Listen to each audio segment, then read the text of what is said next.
And now the next case. All parties in the matter of Maureen versus Banda, step forward, please. Ramona Maureen is suing bandleader Lupe Banda for a refund of the deposit to play at her 50th wedding anniversary. Ramona says 5 months before the event, her husband died. Miss Maureen, you and your husband were going to be celebrating your 50th wedding anniversary, according to your complaint. Yes, ma'am. And you were planning a celebration. You were Yes, planning ma'am. it almost a year in advance. Yes, ma'am. And you, among other things, in order to plan this party, you arranged for the defendant to play the music at the party. Yes. And you gave him a $200 deposit and signed a contract, Yeah. which I would like to see. Sadly, about 6 months prior to your anniversary, 5 months prior to your anniversary, your husband passed away. Yes, ma'am. And you want your deposit back. Yes. Mr. Banda says that it was a non-refundable deposit, Yeah, I understand that. that he would have returned your money if he had another engagement that night, but he didn't. Is that right, sir? That's correct. Your husband signed this contract. Yes. You understand, Miss Marin, this is sad to have to say this to you, Yes, ma'am. but I understand. the contract that was Said signed it's non-refundable. said it was non-refundable. And the law really says that even if it's a non-refundable deposit, under certain conditions, it would be incumbent upon the defendant to try to mitigate his damages, which would mean that he would have to try to rebook something else. Yes, ma'am. I understand that much. What efforts did you make to try to fill that date, the 28th of December? Well, I did not get another booking. You know, people call me and tell me, I want you to play. I have to say, I can't play because I've already got a contract. Can you answer my question? My question was, did you make any effort to advertise to try to fill that day? Well, not advertise, but if a booking would come my way, yes, I would have tried to. Do you to earn have your gotten it. living solely by playing No, at functions? No. What do you earn your living at? I'm a hair person. I do hair. So you do this on the side? Yes. How long have you been doing this on the side? Well, some years, you know. Give me an example. How many years? Okay, maybe when I was 20. You know, I'm 51 right now. Are you telling me that you've been playing to supplement your income for 30 years? No, but see, I don't do club work. I don't do nothing like that. All I do is like family functions. I do a lot of charities. It's a fun thing more than anything. Like I have not played for what 3-4 months, but it doesn't matter. We don't. This is not our income. Well, if it's not your income, sir, and what you're saying is that you are performing really for fun. Well, yes, but everybody Just a gets second, paid. for fun. I'm just curious. You understand that I have just told her that this is a non-refundable deposit. Yes, I understand But that. I assume you live in a small community, Yes, ma'am. right? Yes. You live in a small community, so that word of mouth is the way you get your business? Yes. You do understand that it doesn't look good for you. Well, As a businessman, listen to me carefully, as a businessman, since you don't earn your living by being a musician, you don't have a band that you pay regularly, you know, you're a hairdresser and you do this for fun. You haven't done it for 4 months, so you're not really earning a living doing this. You're doing it for fun. Don't you realize that it's not good sense for you not to have given her back her $200? yes, but I mean, my music business. I mean, it's not there. Like I said. Don't double talk me. I don't want to hear double talk. What you do is you say, if you're smart, you say, yes, it's not good business for me not to return her $200 under these circumstances. However, Judge, we do have a binding contract. Exactly. If I were a business person, Miss Morin, Yes, ma'am. I would say to you, I'm really sorry that you suffered this loss. Here's your $200 back. I don't depend upon my music business to support my family. I really just do it for fun. We live in a small community. I don't want there to be any hard feelings. Here's your $200 back. That's what a smart person would do. Yes, ma'am. Right? Some people are smart business people and some people are not. And when you have a binding contract and you come into court and ask the court to rule on what the law is, you have a binding contract. He's not obliged to give you your money back. I understand He's that not much, obliged to Your give, Honor. and I can't direct him to give you your money back. All I can tell him is, No, well, it's not smart business. I know it's not smart business. I spoke to him on July the 17th, and I told him that was 5 months before the booking date. And I told him this while we were on vacation, Paul passed away. And he said, okay. And I told him, I would like to talk to you later. And he said, okay. This man, I tried to get a hold of him. He never called me. He never had the courtesy to call me. Not good business. Not good business. Not good being a business. nice person. So I felt, I'm not doing it, Your Honor, I'm not doing it for the money. I'm doing it for the principle of the thing so other people will know how bad businessman he is. Now they know. Good for you. That's why I did it. Thank you. That's why. Parties are excused. You may step out. It's not the money. I don't need the money. When I sign a contract, it should bind. I get my deposit back. It was going to my church. This is just another case of it could have been my coffee's too hot or it's too cold. He never returned my call. So what does that tell Corpus Christi? People just want to sue. That he is not a very good businessman. And now the next case. All parties in the matter of Wofford versus Pearson, step forward, please. 22-year-old homemaker Cameo Wofford is suing 27-year-old CNA Patricia Pearson for the cost of car insurance. Patricia claims Cameo is trying to run a scam. Ms. Wofford, the defendant was a friend of yours, and according to your complaint, somehow she owes you $280 some odd for automobile insurance. Yes. So in 3 minutes, I'd like you to tell me how it came about that she owes you for automobile insurance. Well, on the 15th of May, she asked me to have her car insured because she needed transportation to get back and forth to Buffalo because her daughter was sick. Unfortunately, she sells her babies to a black market. What does that mean? That means she sells her babies to these families, and they give her money. You mean she has children that she puts out for adoption? Yes. Okay, go ahead. And they would pay the car insurance every month, and it come to find out that she was never pregnant, so they cut her off. So? I had no money to pay it because that was Ms. her Wofford, responsibility to pay it. According to what I tried to piece together from your complaint, she asked you to put her car on your insurance because she didn't have a driver's license. Yes. You said okay. Yes. So you were assisting someone in committing a fraud against the insurance company and breaking the law. Is that right? Well, I didn't know it was against the law to put... You know it's against the law to drive a car without a license, don't you? Yes. And when you told the insurance company that you wanted to add another car to your insurance policy, they asked you on the form to name the other drivers, right? No, I just... Of course didn't they ask. do. I'm going to give you a very fast lesson in jurisprudence. You cannot come into court asking a court to help you if you have unclean hands. So if you do something wrong and somebody else does something more wrong, it's not the court's job to figure out who did something that's wrong and, for want of a better term, wronger. Do you understand me? Yes. Now, the fact that you knew that she, an unlicensed driver, you were assisting an unlicensed driver, puts you in a position of coming to court with unclean hands. I wasn't looking at it that way. Well, I want you to look at it that way. I've just given you your lesson in jurisprudence. You have to know that you always have to do the right thing. And if you're going to help somebody to do the wrong thing, you're not going to get help from the courts to fix it. Got it? Mm-hmm. Good. Goodbye. Thank you.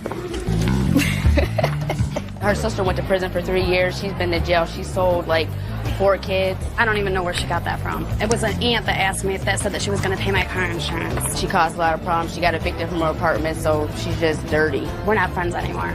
And she's trying to get pregnant. Next case. All parties in the matter of Jones versus Stegall, step forward, please.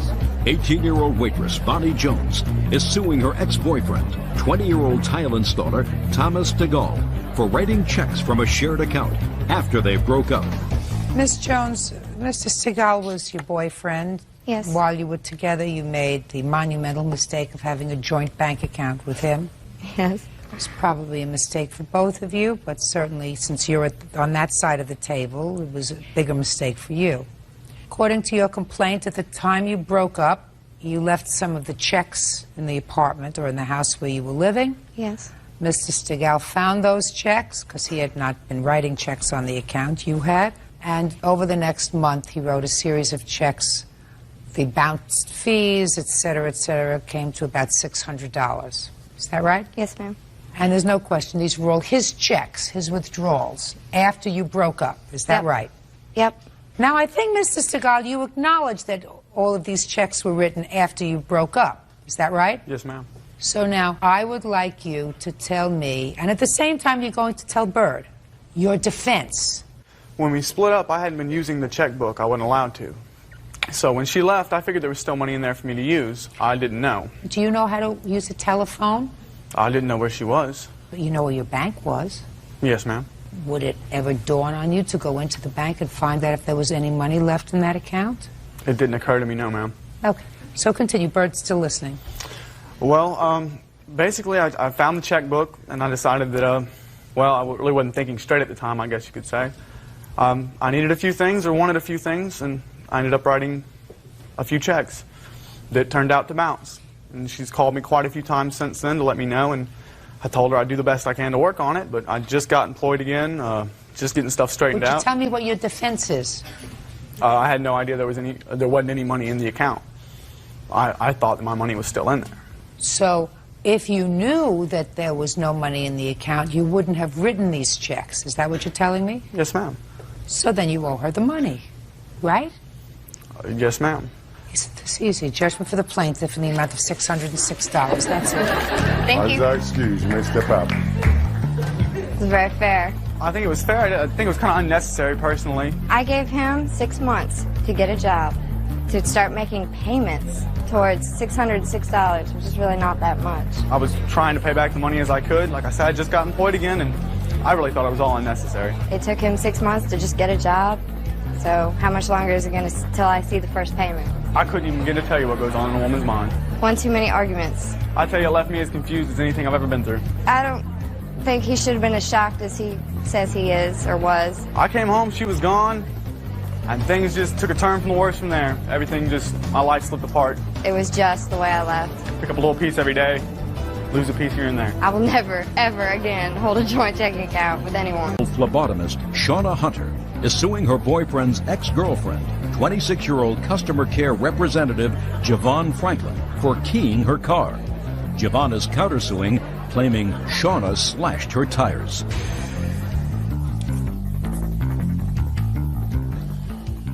Yeah, this is case number 211 on the calendar in the matter of Hunter versus Franklin.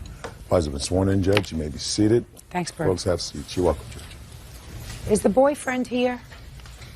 Which one is the One in the burgundy shirt. Officer Bird. He looks like a nice enough gentleman. Yeah. Does he look as if he's special enough to start a war over? I'm not a real good judge on guys. What do you think? I wouldn't start a war over any of them. There you go. Oh. Aren't you humiliated? Before we even start, are you a nice girl? Very. And you? Yes, Think you're a nice girl? Yes, ma'am. Do you work? Yes, I do. There was a big pause there. What does that mean, a big pause? I work 25 miles away from home, and I go. What do you do? I'm a phlebotomist. Okay, which means you take blood. And you work for a laboratory? Yes, ma'am. How long have you been working for a laboratory? A year and a half. And what do you do for a living, Miss Franklin? I work at AT&T Wireless. How long have you been working for AT&T? A year and a half. Smart. Both in this terrible economy, both have good jobs, beautiful looking. What does he do? Nothing. No. Oh, I'm sorry. I'm just a second. Just asking. She wouldn't know. Just a second. I just want to know. Yeah. She said nothing. What does he do? He's an administrative assistant. And how many days a week does he work? Can I interrupt, please? Right now. No, I'm going to get an answer. Okay. I'm going to get an answer. Come on. Actually, I'm going to take that back. She got him fired. Thank you. So the answer is he's not working. He's not. All right. He's searching. He's searching really hard. what I'm saying is, he may not be a bad guy, but you are two nice, clearly responsible, hardworking, diligent young women who you claim she keyed your car over Prince Charming. She says you slashed her tires over Prince Charming. Prince Charming cannot pay my bills. Just a second. Don't jump up and down. Sorry. Stay still. You're making me seasick. I'm sorry. Miss Hunter. Yes, ma'am. Tell me when Miss Franklin keyed your car. It was the weekend of Memorial Day. And how do you know that she keyed your car? I got 2 witnesses here that saw her do it. Firstly, I just want to set up the situation. She came ringing the doorbell at 4 o'clock in the morning. It's not the first time. He used to be your boyfriend? Yes, used to be. I broke up with him in May. He proposed to me in May. I told him no. Okay. So she came to your house in the morning and she kept ringing the doorbell. This is according to my witness, because we were both asleep naturally, like any normal person should be asleep at 4 o'clock in the morning. Brian Matlock, he assumed that it was me because when my witness and I came in, he was on the couch sleeping. You all live together? No. I actually have a friend, Justin, who rents out a room to Kevin here. I've only known these people for about 8 months. And what happened was I was sleeping on the couch, and I was rudely woken to a doorbell ringing about 30 times. I looked out the people and mistaked it for Shauna and let her in, and I believed it was Shauna at the time, and I just went and laid down because she walked right to Kevin's room. And it was this young lady? This young lady. And what were you doing there 5 o'clock in the morning? Shh! What were you doing there 5 o'clock in the morning? I was not there at 5 o'clock. You think he's lying? I don't even know this guy, to be honest. I don't know her, but I knew her after all the lights came on. I've never seen him. Never seen this guy. He does not live at that residence. He didn't say he was living. He was sleeping on the couch. I've never seen him there. Okay, go ahead. So you let her in, and what happened? I let her in, and it escalated into an argument which carried out to the driveway. I, at that point, followed to make sure there was no fighting or anything at that point. I asked her to leave and told her that I was going to call the police. She told me, mind your own business, white boy, and keyed up the side of her vehicle. And you saw that? I watched every bit of it. And you say that never happened? That never happened. Okay, good. Now, this happened the early morning of May 24th, according to your complaint. Yes, ma'am. Then you say, after work on May 24th, something happened with your car, right? Let me hear what happened with your car. Kevin came to my house. He called me on May 24th and asked... Kevin, that's him. Yeah, that's him. He asked me to marry him. Let's go to Reno. I came up with some lame excuses. I told Kevin I was sick, I was tired, and my hair was not done. We got into a little argument. No, it sounds funny, but I did. The second time we were supposed to get married, we were on our way to Reno, got halfway there, I don't care about the second time. Well, anyways, the 24th, when he came over to my house, we got into a little argument because I did not want to get married to him. He left, called me 2:20 in the morning. He said he was downtown at a jazz festival. Can he come over? I told him no. I was already in bed, asleep. That afternoon, I went to work at 2 o'clock. Got an email sent out to the whole call center and asked at 4 o'clock, is there anyone that drive a white Honda Accord? And I responded to that email. They said, because there's somebody outside in the parking lot slashing your tires. Oh, you're banging on the table. It's irritating. Somebody's in the parking lot slashing at your tires. Do you have any witnesses who saw her do it? I do have a witness. Chrissy Sims is the witness. Okay. I also have a police report for another witness, but she couldn't make it. She had surgery. Would you get the police report? I want to take a look at it. Sure. Chrissy, you have a last name? Sims. Who do you work for? I work for AT&T Wireless also. Did you witness Miss Hunter slashing Miss Franklin's tires? Yes, Your Honor, I did. And when was that? It was on May 25th. It was around 3:30, 4 o'clock. That's when I normally take my lunch break, and I was in our lunch room. And I was just looking outside, and I saw a car parked behind her car, like slanted. And then I saw her get out the car, and you could tell she was up to something because the way she was parked. So I saw her get out the car and go over to her tires and just kneel down and slash. She kept moving her arm back and forth. Judges, her boyfriend's ex-girlfriend, Javon Franklin, keyed her car. Javon says Shauna slashed her tires. Okay, I'm ready. Your Honor, I'll tell you, I don't need a witness here. I slashed her tires. I'm willing to pay for her tires because I was enraged the next morning to find my brand new car. Perfect. Scratched. And you know, on top of that, come to find out that this gentleman bought her tires. There was only one security guard outside. He came and chased me. That's when I hopped in my car and I ran off. Just a second. How much were the tires? The tires are $300. Well, let me have an estimate. I didn't even bring that, to be honest. I left that at home. Well, where did you think you were coming today? I need an estimate for tires. She has a check here for $50. Who paid for that and where? Well, I don't know. Kevin bought them for $25 each. Oh. Is that right? That's correct. She has 15-inch rims on her tires. I looked down, they were bald. Doesn't make any difference. I have here $975 is what you're suing for. Damages to the car, towing expenses, lost wages, and harassment. Correct. Okay. And how many tires were slashed? It was 2. Bird, I know nothing about tires. I know that they make the world go round. Can you get a tire for $100? Can you buy one tire Yeah. for $100? Yeah, you can buy one tire for $100. Is that a good tire? That's a real good tire. What's an average price tire for a Honda Accord? And they're 17-inch. Maybe $75 a piece. All right. Now, how much did you pay for the towing of your car? The towing was only $65. And what kind of lost wages are you talking about? 2 days of work missed. Why did you miss 2 days of work? I just didn't have the money to get my tires fixed. When I got it towed, I had it towed to my house. I didn't have any transportation, so Right. the only transportation I had was to go Take get a my bus and leave the driving to us. Okay. Now, I want to see pictures of the scratches to your car.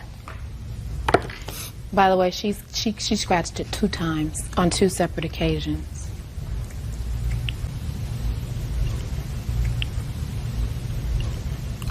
You have an estimate on painting it? Yes, ma'am.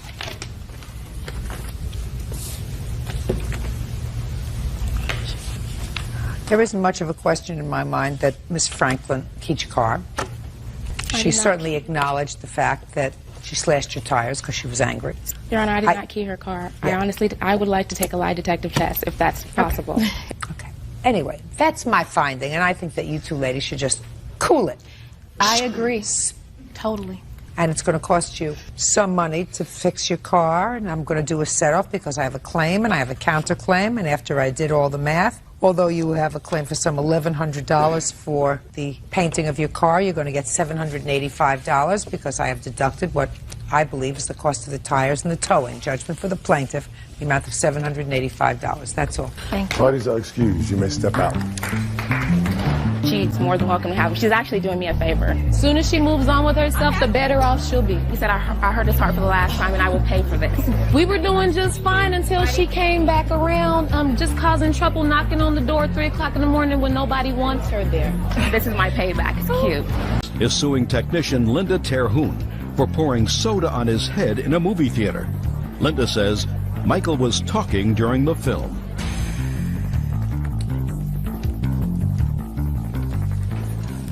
Comfy? Yeah, Your Honor, this is case number 228 on the calendar in the matter of Haas versus Terhune. Thank you. You're welcome, Judge. Parties have been sworn in. You may be seated. Sir, have a seat, please. Mr. Haas, was this the gentleman who was with you at the movie theater on the day of the incident? Yes, ma'am. According to your complaint, Mr. Haas, the defendant assaulted you by spilling soda on your head in the movie theater. And you were injured. Your eye became infected. Something happened to your eye as a result of that. I read the defendant's answer, and quite frankly, she doesn't deny that she did it. But in effect, her defense is that you're a crybaby. It's no big deal. Is that what your defense is? Yeah, that's what I figured. I don't know how that's going to fly, but we're going to find out. I'm not going to start with you. Okay. I'm going to start with Mr. Hume. First, I want you to tell me how old you are. 38.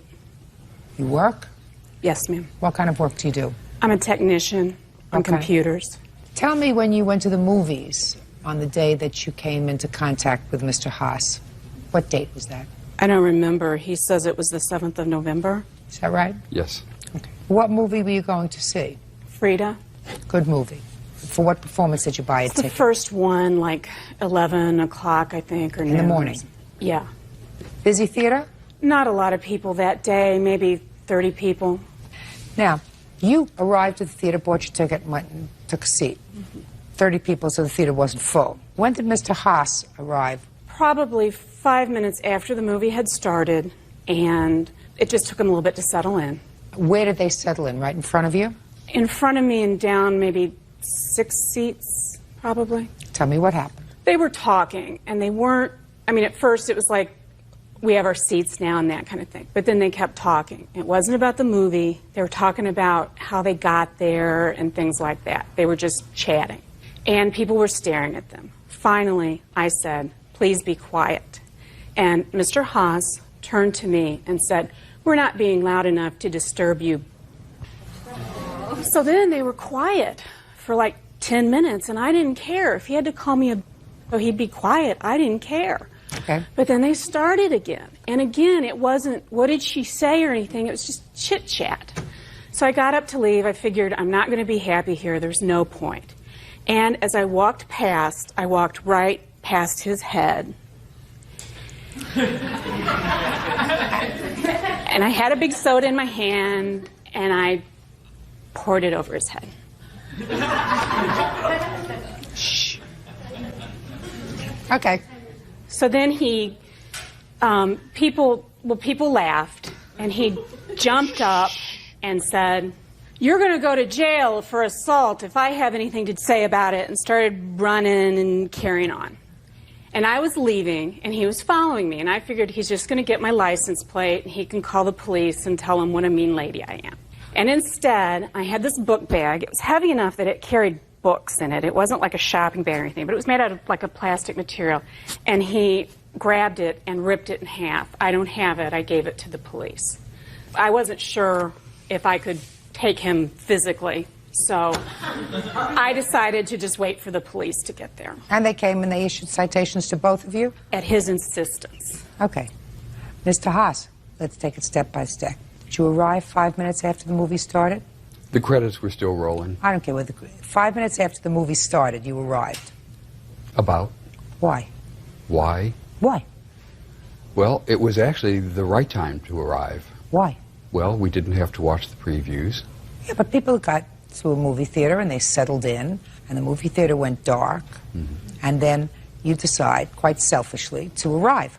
If you said to me, you didn't mean to arrive late, we just arrived late because we hit traffic or the car wouldn't start or whatever, what you're telling me is you don't have to go in to see the credits and to hear the opening salvo. You just get there when the first word is uttered, so it was the right time. You planned it that way. Yes. Well, that's rude. Very rude. And when you sat down, were you speaking to your friend? A few words. Why? You've already been rude, arriving late. Other people are there. 30 people arrived on time, settled themselves down. Not only do you arrive late so that your big bodies are blocking the screen so that people can't see it as you're going to sit down in your seats, but you sit down and then you start to talk. There were only half a dozen people in the theater, and our big What difference bodies, does it make? There were more than you. and our bodies didn't block any screen viewing. How do you know that? Because there was only half a dozen people in the theater. Mr. Haas, so you telling me that your chatter didn't bother anybody else because there were only 6 people in the theater? A word or two passed between friends isn't chatter. I don't believe that that's what happened, Mr. Haas. I don't believe that. And I'm not even going to ask him because you didn't say, glad we got here, fine, I'm going to be quiet. You were talking to him. She asked you to be quiet. And according to you, you said, not talking loud enough to bother you. And you did call her a name. You acknowledged that. Is that Yes. right?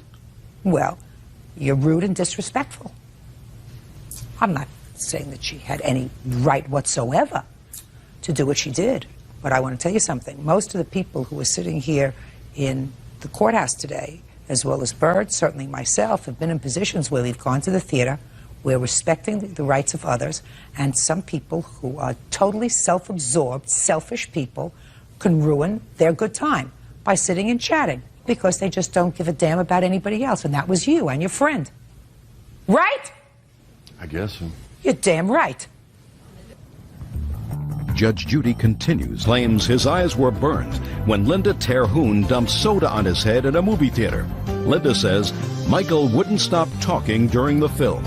Mr. Haas, I am totally unsympathetic with you. I just want you to know that. You were rude, and she had it up to here. So, now prove to me, other than your wounded ego and your damp shirt, what injuries you sustained. Shortly after leaving the theater, I had to take my contact lenses out that they were bothering me. I tried to call my eye doctor because my eyes were burning. It was over the Veterans Day holiday, so I wasn't able to see my eye doctor, until the following Tuesday. And then when I did go to the eye doctor, I was diagnosed with a chemical burn in my eyes. Show me.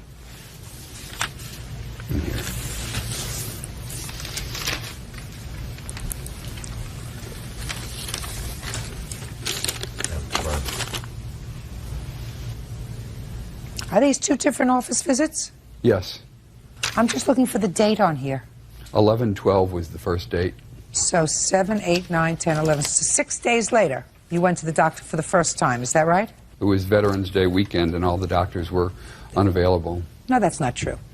Doctors are available. They're available in an emergency room if you have a chemical burn in your eye. So what were your out-of-pocket expenses, sir? About $1,295. Show me. I see one bill for $40 and one bill for, well, this I don't understand, sir. February 19th, 2003, you went to the doctor for $305. That was as a result of not being able to wear my contact lenses anymore. I had to get eyeglasses. That doesn't say that here at all. It doesn't say that here at all. Yeah. I don't buy it, sir. So you can take this back. Now, let's get up to $1,200 and some odd dollars. Where is that from? In addition to needing to go to the eye doctor, evidently when the contents of her cup were dumped on my head and I jumped up from my chair, I sprung my back and went to the chiropractor. See the groans? Let me see the chiropractor. While you're looking for that, Mr. Haas, did you sprain your back before or after you've chased her out into the parking lot and grabbed her backpack? Well, there was no chase to the parking lot. This was a mall theater. She tried to escape when I was trying to call the police.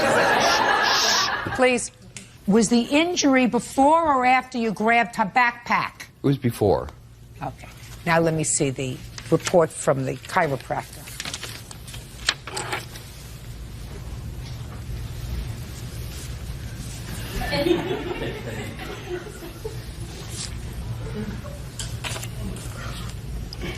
Sir, these are just bills. You have a report from the chiropractor? They're paid bills. I'm asking you if you have a report from the chiropractor. No. No. Then you know that this is nonsense. So far, the only bill I have is $40 for your eye exam on or about the 12th of November. What else? In addition to the chiropractor... Chiropractor I'm not considering, sir. I don't know whether you sprained your... Listen to me. I don't know whether you sprained your back hopping into your car. I don't know whether you sprained your back or neck at all. I have no idea. When you come to court, you have to have a doctor's report. A doctor's report will tell you exactly what you were treated for, what you complained of, what your symptoms were. Paid bills is not it. What else? There was more to the eyes than just a $40 bill. How much is your eyesight worth to you? How much is my eyesight worth? I don't know. How was your eyesight between the time that she poured the soda on your head and today? What has been the progression of your eye disease? Well, I used to wear contact lenses all of the time, and after the incident where the contents of the cup were dumped on my eyes, I have never been able to wear contacts again. That's why I had to buy eyeglasses. As I said, I'm not excusing the defendant's behavior. I think that she acted inappropriately in a juvenile manner, and I am unsympathetic. I'm also unsympathetic, sir, with your request for $3,000 in medical expenses and pain and suffering because somebody just got really annoyed enough at you and your rudeness to act out her worst fantasy, which was to get up and pour her drink over your head and say, you annoyed me and the rest of the people in this theater, and now I'm going to annoy you and make your life a little bit miserable, because all I wanted to do this morning was come and see a very good movie, and you destroyed that moment for me, you and your chatty friend, and I'm going to get even with you. And everybody here has had a moment like that. You had no right to do that. She also had no right to throw soda on him. By the way, did you ever at any time apologize to her for using profanity and calling her a name? No, I would expect that she would apologize to me and be responsible for taking some anger management course. Mm-hmm. What's the name of... Gee, there used to be a woman who dealt in etiquette. I'm trying to think. Miss Manners. She owes you an apology. She does. You owe her an apology. Now, he had out-of-pocket expense of $40. I'm giving him 10 times those damages, $400. Now, there's a passive-aggressive piece of you, sir. I'm not exactly sure what the diagnosis would be, but it's certainly passive-aggressive. Because if you can go into a public theater and somebody says to you, could you please be quiet? And instead of just saying, well, I didn't realize I was disturbing somebody, turn around and curse them, and then continue to annoy them, there is some passive aggressiveness about you. And while she needs some anger management classes, you probably need a couple of good hours on a shrink's couch. That's it, $400 for the plaintiff. Parties are excused. You may step out. Well, I think it speaks volumes to the lack of gentility that we now have in our country, where someone can assault you in a public place and skate as easily as Mr. Hune did. The only thing that surprises me is that more people don't pour sodas on Mr. Haas's head. And now caregiver Dorothy Rochelle is suing her deceased client's granddaughter, litigation secretary Joyce Martin, for slander and pain and suffering. Joyce says Dorothy took out a life insurance policy on her grandmother. All rise.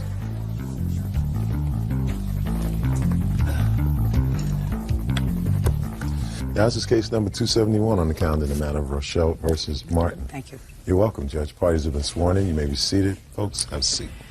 Ms. Rochelle, you were the caregiver for the defendant's grandmother. Yes, ma'am. Who passed away on the 31st? 24th of January. 24th of January. It is your claim that the defendant slandered you by claiming that you took some money that you shouldn't have, that was her grandmother's money. Yes. I think that was in Social Security checks, that because she said that you had taken those checks and you weren't authorized to at that time, the money was taken out of your account, causing other checks that you wrote to bounce. So what you're suing her for is $5,000 for the aggravation that you had and the bounce check fees, etc., and also for slandering you.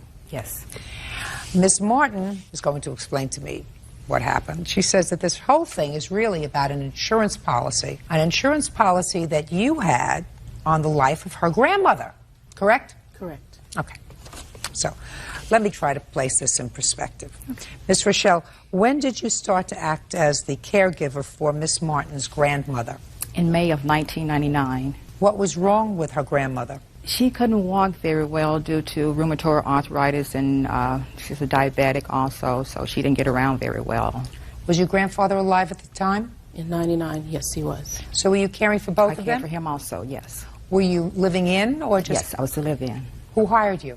I wasn't really hired. I come here, they were my godparents. I moved here from Kansas City because I was here in December prior to May of 1999. Oh, so you knew that they were your godparents? Yes, I knew them, I yes. didn't realize that. So when I got there in December and saw what condition they were living in, I mean, adults, people shouldn't have to live like that. So when I went back home, I couldn't rest, so I came back out to try to get their home and get them in living condition, and I was going to go back home. I figured everybody else would take care of them. It didn't happen, so I was here till they both died. So your grandfather died first? Yes, he had Alzheimer's and other conditions. So he had Alzheimer's? Yes. But not her grandmother? No. She just had physical problems? Physical problems. She was very strong mentally. Okay. And it was agreed that the Social Security checks were to be direct deposited into your account? Well, it was agreed that that's how she would pay me, yes.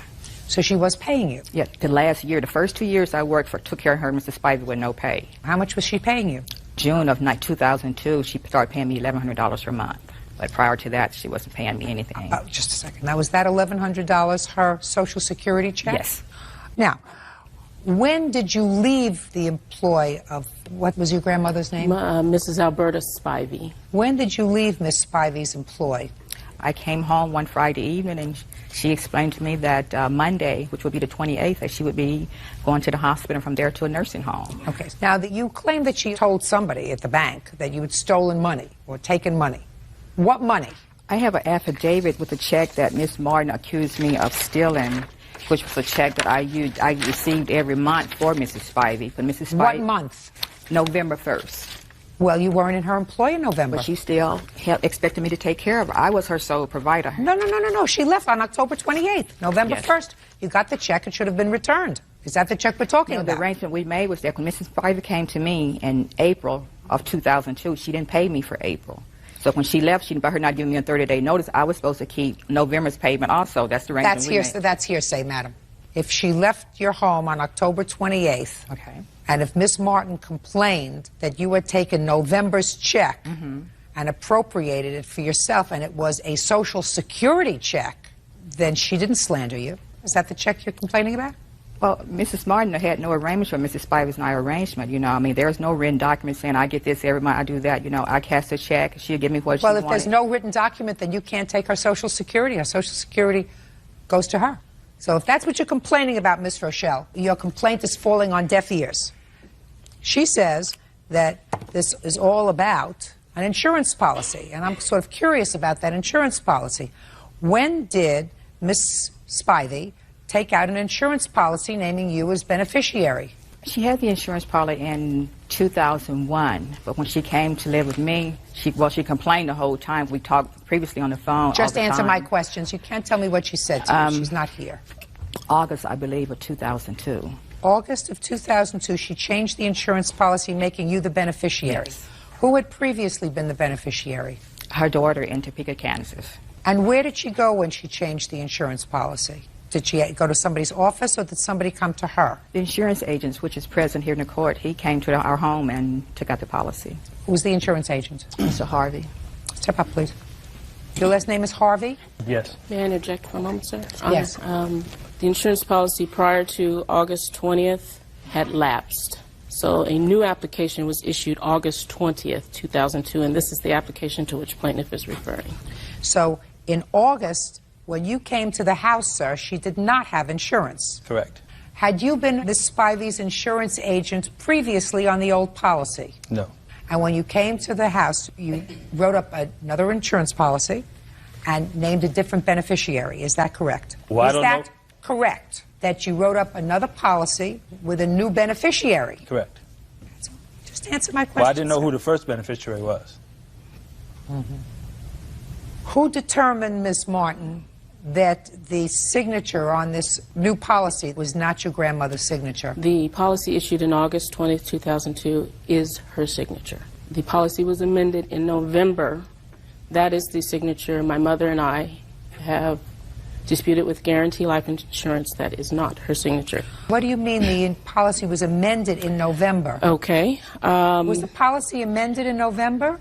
It was increased. From what to what? 10 to 15,000. November what? About mid-month. I have the Who exact called date, Your you Honor. to increase the policy? Miss Rochelle.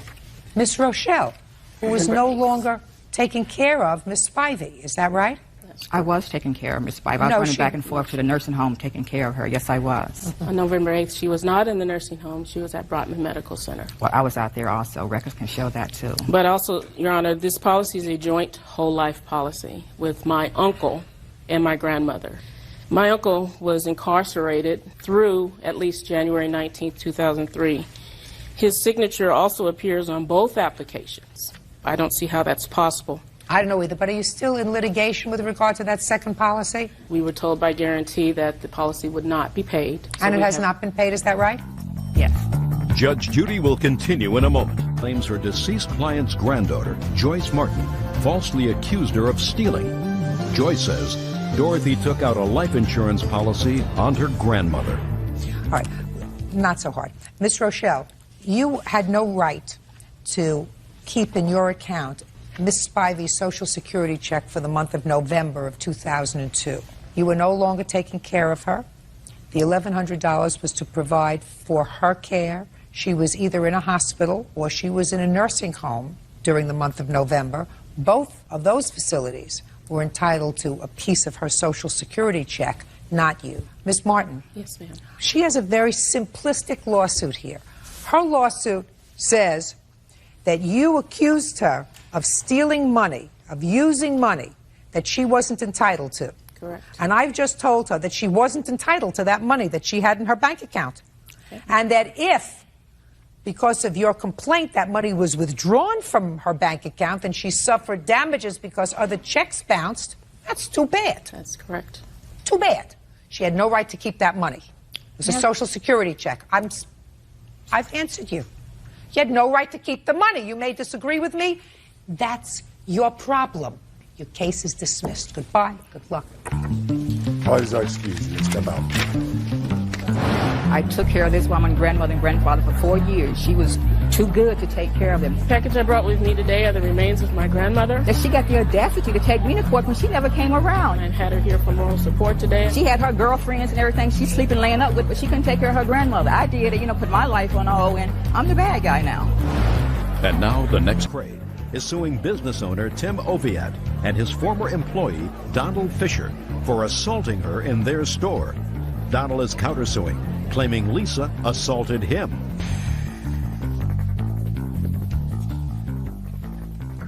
Yeah, this is case number 409 on the calendar in the matter of McCray versus Oviatt Fisher. Parties have been sworn in, Judge. You may be seated. Have a seat, please. Who is Mr. Oviatt?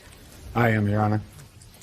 Miss McCray, according to what I read, you entered Mr. Oviatt's store. What kind of store is it? It's a clothing store. And when did you enter his store? October 6th of '02. And you got into the store and you were on your cell phone.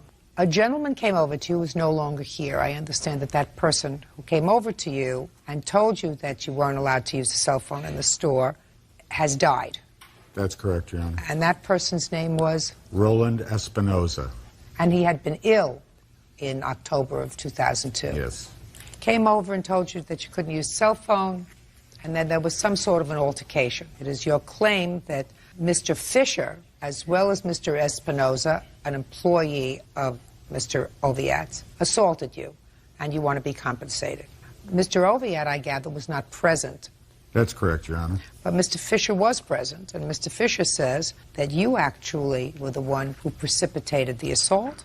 As a matter of fact, you assaulted him, and you assaulted Mr. Espinoza, and Mr. Fisher is counterclaiming. That's correct, Your Honor. Fine. So why don't you tell me, Ms. McCray, your version of what happened? I had just got off from work. I was looking for a tank top. I was on the phone. I walked past the store, and I seen a tank top on the back wall. I veered into the store. I went straight back to the tank tops, and I was looking through the tank tops while I was talking on the telephone. Man walks up past me, and he says, "You need to take that conversation outside." And I looked at him, and he walked away. And I was talking to Yolanda, and she said, "What did he say?" I said, "Girl, please, I ain't paying him no mind. I'm still looking through the thing, talking to him." He comes back up to me again, and he says, "You heard me. You need to take that conversation outside. There's no cell phones allowed in my store." He said, "I can have you removed." I said, "Do that." So his employee, Mr. Fisher here, picked up the phone and called the police at that time. So I stood there, and he said, "I can have you." He said, "I can put you out." I said, "No, you guys." said, "I'll be right here when the police get here." He said, "No, you won't. This is my mother, and I'll put you out if I want to." And at that point, he grabbed me by my collar and the seat of my pants and proceeded to push me out of the store. I said, "I'll call you back." I hung up the phone, I put it in my pocket, I spun around, and I shoved him off me. I said, "Don't touch me." I said, "You don't have the right to touch me." I said, "You done already called the police. Let the police remove me." He said, "I can put you out if I want to. This is my mother's store." He said, "I'll take that cell phone and throw it out in the damn street." I said, "I will kick you." And he kept on, and he walked away. Phone rang again. It was Yolanda. Now, the person that you're talking about is this Mr. Espinoza? Yes.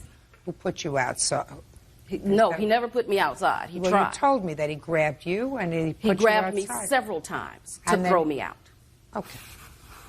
He kept grabbing me. He came back 3 or 4 times. Every time I answered the phone, she kept calling me trying to find out what was going on, if I was okay. And every time I answered the phone, he would come from wherever he was, "Get the out of my store on that damn cell phone." And I mean, he was literally in my face. So at that point, the phone rang again. He came back this time with a bat. And I said, "No, you're not going to hit me with that bat." I turned sideways at an angle to get my balance.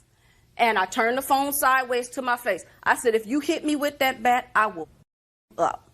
And she said, "He got a bat?" I said, "Yes." I said, "If you hit me with that bat." And he tapped me on my arm. I said, "I'm not playing with you. Don't hit me with that bat." So I hung up the phone. I put it in my pocket. I said, "Do not hit me with that bat." And he did it again. The last time he hit me across my shoulder hard. I grabbed the bat. I flung him the store is real little. It's a small store. I flung him all over that store.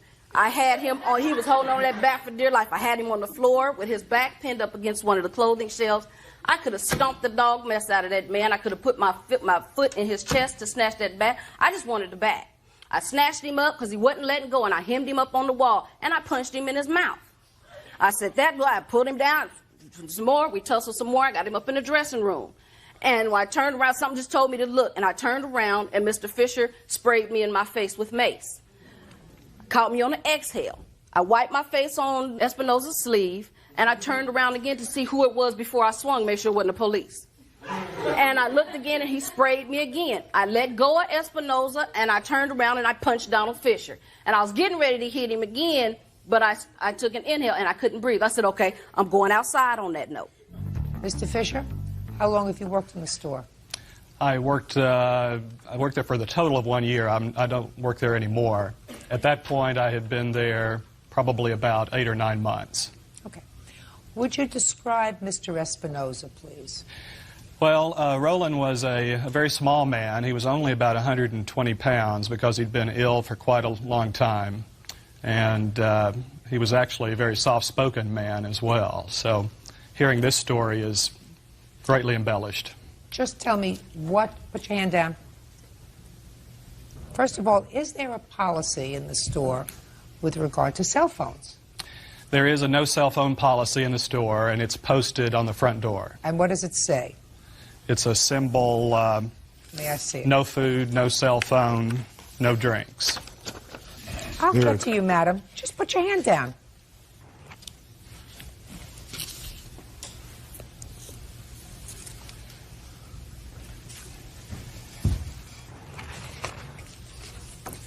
And that's Mr. Espinosa. Okay. Go ahead. So Miss McCrae was in the store. I was at the front counter. I was finishing up a sale with one single customer. She was in the back of the store looking at the counter back there. She started talking on her cell phone, and she was talking loudly. I didn't say anything. I didn't want a confrontation. Roland came out of the back of the store, and he said, "Ma'am, there's a no cell phone policy in this store, and it's posted on the front window. I have to ask you to take your phone, your call outside." She came right back saying, "I'll talk anywhere well, please." That's what she said in a very loud tone. Well, Roland just basically yelled back to her, said, "Okay, get out of the store." And when he said get out of the store, that's when she punched him in the gut. None of this other conversation that she's described took place. And I just kind of... Did you hear what I said? Your Honor, that's not true. Did you hear what I said? Yes, I ma'am. said we will get to you. Okay. I just kind of sighed because I thought, oh, God, here we go. It was the Castro Street Fair day, and it had actually been fairly quiet because all the activity was outside.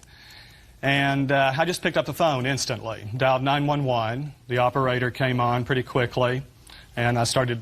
She, of course, was asking me all the questions, as far as a description of the assailant, what was going on, all the relevant questions. At one point, she throws Roland into the back wall, as she did describe, so hard that it knocked down 2 permanent racks off the permanently installed racks off the wall.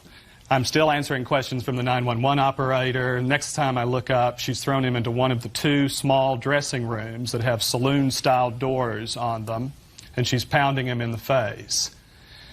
Finally, with whatever last question it was, the 911 operator asked me, I said, "Ma'am, I've really got to go help my friend." I set the phone down. I knew as I went over there she was going to hit me. If she was that aggressive and hostile right off the cuff with him, I knew that she was going to go after me. I had pepper spray in my pocket because I walk and ride transit around the city. I had it in my right hand ready. I went over, reached over the saloon door at her left shoulder, and I said, "Stop it, let him up."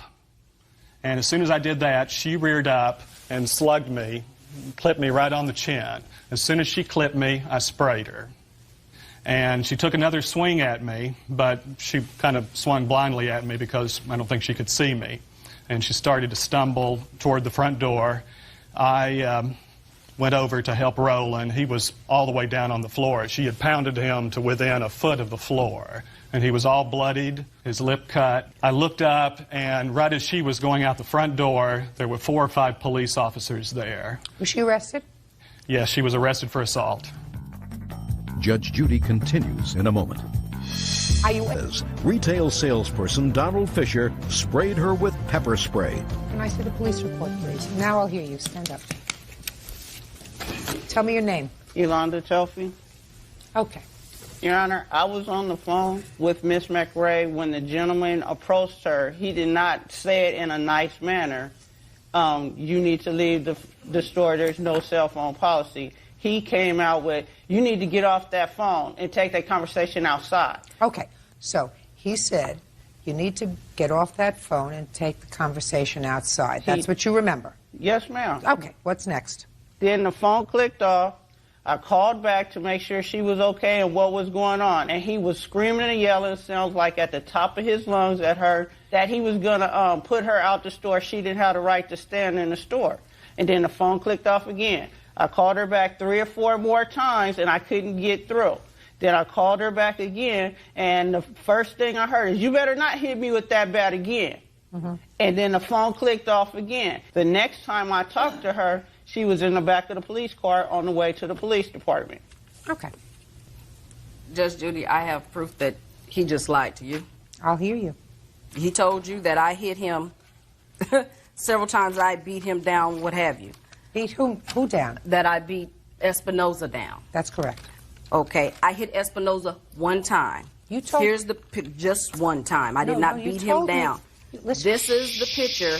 You told me that you grabbed him several times, pinned him up against a wall. No, I did not. I told you that he grabbed me several times, and I grabbed the bat. We tussled with the bat. No, and madam, that's not what you said, my dear. I said I hemmed him up against the wall with the bat, and I punched him in his mouth. I told you we tussled some more, and then I hemmed him up in the dressing room. That's right. You told me that you pinned him up twice. Okay, I heard you. Twice, but I only hit him once. Listen to me. Listen to me. You trespassed in their store. I was a customer. Sure. Sit. Sit. You trespassed in their store. And you trespassed in their store as soon as you were told that you were violating one of the rules to be in their store, and you were told to leave. If I go into a store and I have my dog Lulu with me, and the store says to me, you're not allowed in here with the dog, get the dog outside. If I choose to stay in that store, I am trespassing, because the invitation that I have to enter the store, which is what you have as a customer, has been voided when you break one of the rules. And then when you are told to leave in an orderly fashion and you choose not to leave, you are trespassing. It was not an orderly fashion. I don't. That's according to you. He didn't even have to be polite about it. All he really had to say was, "There's no cell phones allowed in here." He could have just said that and left it at that. I'd either got off the phone or I'd have went outside. And then you would have gone outside. Either or. Okay. But he didn't. I don't know who that man is. So you didn't like his tone of voice. Is that what you're telling me? He was very loud and very rude. Your Honor. I didn't know who that man was. He did not tell me that this is my store. I'm the store owner. Put her out, because unless she can keep herself quiet during the course of the proceedings, you can't stay. Do you understand? Yes. Good. He did not tell me who he was, ma'am. In the store. Ma'am, I didn't even know if that man worked there. He has one of them get-up-and-go hairdos, and I work in transit in San Francisco. I hear people cuss people out and tell them to get off the phone on them buses and streetcars all day long. Ms. McRae, you can raise your voice from today till tomorrow, and you can cry and moan, and I'm telling you that this was a small store you went into, and when this man came over to you and said to you, you're going to have to take that conversation outside, and he said it to you twice, are you asking me to believe that you didn't know that he was an employee of the store? Just answer my question. Are you asking me to believe that you did not know that he was an employee of the store? Yes, I am, because of the tone of voice that he said it. I hear it all day. Listen to me. I don't buy it. I hear it all day. Now, people telling Mr. people to get off the phone. Now you're going to be quiet, because I'm telling you to be quiet. Now, you are also a defendant, and you are being sued really as the store owner. That's you correct. said you had something to tell me. I'll hear you. Okay, well, first of all, Mr. Espinoza would never use the MF word. Just a second. I don't know that. He's Well, I was his domestic partner for 18 years. Okay. I know how he behaved, and I know when she raised her voice that he would rise to the bait at that particular Okay, moment. so he might have. Let me tell you what you said to the police, madam. You said to the police, I was on a cell phone looking at merchandise in the All-American Boy store. Is that your store? That's correct. And a man comes up to me and says something along the lines, take your conversation outside. We don't allow cell phones in our store, unquote. You mean, just a second, is what you're telling me the police got it wrong? I'm telling you that they shortened it and they added what they wanted to add. No, listen to me. It's in quotes. A lot of it is not in quotes. This is in quotes. I kept on looking and talking, and a second time he, quote, asked me to go outside with the phone and told me that there was a sign on the window stating no cell phones in the store. I kept talking and said to him, I'm not bothering nobody, etc. And he proceeded to hand deliver me to the door. I told him to get his hands off me. He pushed me several times. I then started pushing him back, and all this pushing took place after other employee called the police. He then came at me with a bat, hit me 3 times on my arm lightly. I told him that if he hit me with that bat again, I was going to beat the F out of him. And he hit me one more time on the left shoulder, this time much harder. Something hit him by mistake with my fist. That is not my statement. I tried to take the bat, and when I had him backed up in corner and almost had the bat, the other employee sprayed me with mace. Then I turned around and busted him in the face. That's your statement to the police. That ain't my handwriting. I ain't wrote that. Miss McRae, you acted badly. You don't get paid for acting badly. Ma'am, You lost I was not. Just a second. I'm speaking. That, I would have got arrested. I didn't get arrested. Listen to me. You acted badly. You were a trespasser in his store. You were told to leave. You were violating the rules. You had no right to be there with your cell phone. Period. Now, as far as you getting clipped in the face, were you injured? No, ma'am. No, Your Okay. Honor. Sorry. Okay. So that, but for the fact that the plaintiff filed this lawsuit against you, I would assume that you would not have counterclaimed. Is that right? That's right, Your Honor. Okay. So let's just leave it at that. But if she I has was injured, absolutely they no would have case. put a case on me. I've just explained it to you. You have no case. You behaved badly. Accept it and try to behave better the next time. Your lawsuit's dismissed. Your counterclaims withdrawn. Thank you. That's all. Parties are excused. You may step out. You can tell by the plaintiff's demeanor what kind of language she uses and the tone of her voice. And I know for a fact that Mr. Espinoza did not use that tone of voice until he was provoked. They let me go because the only reason why the man had excuse was that I was in his store on a cell phone. That was it for acting the way that he acted. That's what the officer told me. She's contradicting exactly what she wrote that very day, and she did hit Roland many times. That, too, is stated in the report as I well. was waiting on the police to come so I could make a citizen's arrest for him putting his hands on me. As hostile as she was, I had to use the pepper spray because I don't think... Billy Bouton is suing his ex-girlfriend, salesperson Angelique Romero, for biting him in the stomach. Angelique is countersuing, claiming Billy assaulted her. All rise. Yeah, this is case number 404 on the calendar in the matter of Bouton versus Romero. Parties have been sworn in, Judge. You may be seated. Folks, have seats, please. Mr. Bouton, the defendant is your former girlfriend, and according to your complaint, some time ago she assaulted you by biting you in the stomach. You want to be compensated for that assault and for the scar that you want to have removed, which will cost several $1,000s to the plastic surgeon. Ms. Romero says that she was acting in self-defense during that assault, and she is counterclaiming because she says that you assaulted her. When was this assault? The assault took January place 10th. Sorry. January the 10th, ma'am. Tell me about it. Well, I was in bed sleeping. Phone rang. My ex-girlfriend asked me to go ride with her to pick up her son. Your ex-girlfriend? At the time. Well, girlfriend at the time. She? Yes, ma'am. Okay, Miss Romero. Yes, ma'am. This was about 1 o'clock in the morning. I could tell in her voice she was intoxicated. I said, you had planned on leaving your son at the babysitter all night. Just leave him there. We go get him in the morning. She got mad, accused me of having someone over, hung up. I rolled over to go back to sleep. Approximately 10 minutes later, There's a violent banging on my door. I go to the door, open the door, she spits in my face, demanding a cable box and a key to her house back. So she proceeded to start disconnecting the box and all this. This So time, she came into your home. yes, ma'am. And so I got her away from the TV and all this where she was disconnecting everything. I told her I would get it, go outside. She proceeded pushing on me and scratching me. I brought her outside. How did you bring her outside? Opened the door and pushed her outside. My dog was a little upset at the time. My dog was trying to bite her and stuff, so I'm trying to push her away, my dog away from each other. At the time I'm doing this, she's beating me on my back. So finally I stood up and I said, look, enough, enough. So I put her against the wall, took my dog, threw my dog in the house. I picked her up and brought her to her yard and said, stay here, I'm going to get your stuff. When I turned around, she pulled my shirt off.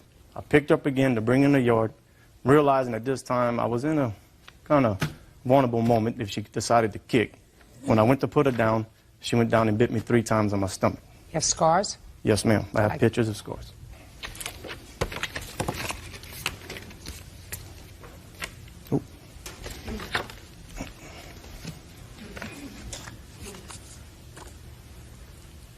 And what happened after that, Mr. Boughton? Well, when she bit me, I kind of pulled her head off of my stomach and advised her at this time it'd be best if she went in her house. How did you say that? Well, at the time, my eyes might have been glowing at the time, red. I'm not sure. I was upset. What? So I said, I think it would be best you go in your house at this moment.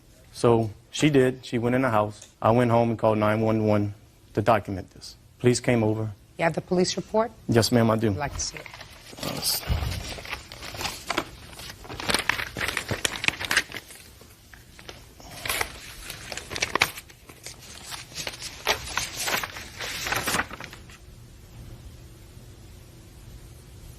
How come you decided not to press charges? Yeah, I'm not too sure. 1 o'clock in the morning, tired. Just wanted it all over with. Okay, and I assume you didn't see her after that. Is that right? Yeah, we hung out. We talked. You did? What do you mean you talked and hung out? What does that mean? Well, she came over and visited. I went to her house, visited. Did you ever go out together, date, after January 10th? Depending on what a dating would mean. Go out for dinner together? Yes, ma'am. Go out to movie together? Yes, ma'am. After January, were you ever intimate with each other? Yes, ma'am. So why are you bothering me? Why are you bothering me with this case? Well, it was brought to my attention that I needed to do something to document this. Why do you have to do anything to document anything, sir? What you did was you had a fight. She clearly bit you. And if you had pursued this matter immediately, as far as I'm concerned, she would have been responsible for any of your medical bills and anything else that came along with it. But they have what they call in the law something where you forgive. And clearly, by having dinner, going to the movies, playing with each other, sleeping with each other, you forgave her for biting your stomach, right? Do you think she would have slept with you if you said to her, I'm going to sue you for $3,000 for biting me in the stomach? Now, according to what I read here in these papers that you gave me, she even moved back into your house for a while in September. That was only to keep her kids off the street, Your Honor. Okay, what it was about. When she moved back into your house, did she share your bed? Yes, ma'am. Huh. Well, that's doing more than keeping her children off the street. That's keeping you happy. Maybe. So, get over it. Now, you want to give me your counterclaim? Yes, ma'am. Mine is just in regards of his harassment and his breaking the restraining order that I had to put against him because of the violent situation. After the second incident in September, I decided... What happened in September? I had moved back in with him when... Why did you move back in with him? Because of my stupidity and thinking things would change with him. Good. Go ahead. So? And I've had to put a restraining order on him because I had bruises all over me. I've had to miss time from work. Just a second. When you say you had bruises all over, you moved back in September, and what happened in September? We were at his house. He was drinking. It was his birthday. I was the designated driver all that day. We got back home. His ex-wife called at his house. I asked him, I said, well, why is she calling and whatnot? And he sat there and he told me, he said, well, what? You still seeing your ex-boyfriend, which is Tony, which is now my husband, and stated that I need to call him and tell him who I'm in love with, which he wanted me to say that I was in love with him, Billy. And I did. And then he got angry and whatnot. He threw all my clothes outside in the front yard in a mud puddle. Well, no, there's something else happened. You're not giving me the whole story. You did what he asked you to do. You called him and said, I don't love you, I love Billy. Right. Well, then Exactly. something else happened. He said it wasn't good enough.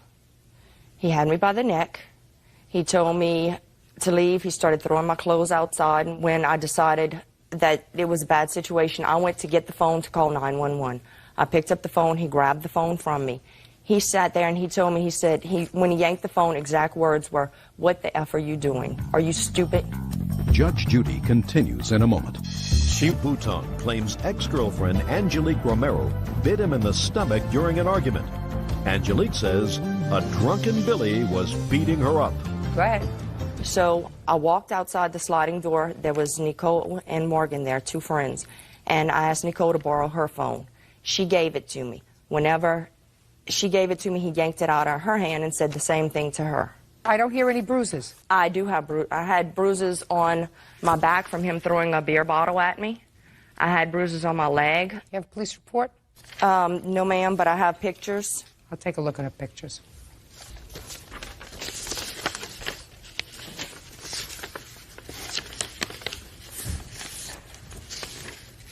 I don't see anything on your back. You're not showing me anything on your back at all. It's right on the shoulder blade. Why didn't you call the police? Because he dropped me my keys before I could get home. So you didn't call the police? No, ma'am. And what happened with the restraining order that you filed against him? Was it granted or was it denied as a final No, it was order? granted. For how long? 1 year. Okay. Was there a trial with regard to that restraining order? It ended up being in front of a hearing officer. And That's he okay. Hearing ended up officer is agreed a to it. person able to make a decision. Yes, ma'am. Was there a trial or did he acknowledge He what happened? acknowledged. Yes, ma'am. Okay. Is that true, sir? Not completely, ma'am. I don't care if it's completely. Did you consent to the entry of an order of protection and admit any of the allegations in her petition? No, she kind of changed so many things around. Did you admit you threw a beer bottle at her? No, ma'am, I did not throw a beer bottle at her. Well, how did she get a bruise on her back? That I can't answer, ma'am, but I did not throw a beer bottle. I put a beer bottle that she broke at my house that she threw out of the icebox in her car. What do you mean she threw it out of your house? What does that Well, mean? I have outside on my deck. I have an outside icebox, and she reached in there and threw her bottles out of the icebox. And I took the bottles. Why did she do that? Because she was mad. What was she mad about? Because she was intoxicated, once again, and she called her boyfriend at the time on her own free will. She called him and says, "You know why I'm calling you?" And he says, "Well, I'm pretty sure." She goes, "I'm still in love with Billy, and I'm where I want to be at." So she handed me the phone. She hung up and handed me the phone. I said, "Why are you playing head games?" So I take the phone, I'm going to hang it up. And she says, No. Call your ex-wife and tell your ex-wife the same thing. And I said, "You got to be crazy. I am not calling the mother of my child and playing head games." So I hung the phone up. Well, she grabs the phone off the receiver, and she calls. But my ex-wife doesn't answer because it was late at night. So I told her, look, just leave. Just leave. Did you do that? No, ma'am, I did I not. believe you did. That's what it says here. I did not call his ex-wife. No, ma'am, I did not. Did you dial the number? No, ma'am, I Did did you not. ask him to call her? No, ma'am. I don't believe you. Don't believe you. Don't believe it. Now, after he gave you the keys, where did you go? I ended up leaving and going home. Did you see him again after this alleged incident of September 20th? The next morning, he Where? came to the house. And? And he said, I thought we had a scheduled fishing trip, and I went with him fishing. You did? Yes, ma'am. Toodaloo. Bye. Listen to me. You married to somebody else now? That's sweet. Stay there. If you have this relationship where you get drunk, you beat up on each other, you're not drunk, you beat up on each other, and then the relationship's over and then it comes back again and then it's off again and on again, there comes a point where it's off again and it's off finally because you got married, doesn't mean that you come to court and you sue each other for these injuries that you committed upon each other. I mean, you want to be stupid, but don't bother courts. Courts have busy schedules. We have a lot to do. You went fishing with him? You slept with her? Goodbye, good luck, have a happy life. How does our excuse me step out? Alcohol. A lot of drinking. Every time she's gotten in trouble, it's been because of alcohol. He has a drinking problem. Tequila. I drink occasionally, Oh, that is a key problem, no doubt. which is like every other weekend. Well, it's all good. Just hopefully now everything's over with and he will stay away from me and stay out of my life. Can't win them all. is suing her son, 23-year-old Christopher Hadley, and his wife, 24-year-old Nicole Hadley, for a series of unpaid loans. Christopher and Nicole are countersuing for slander and harassment.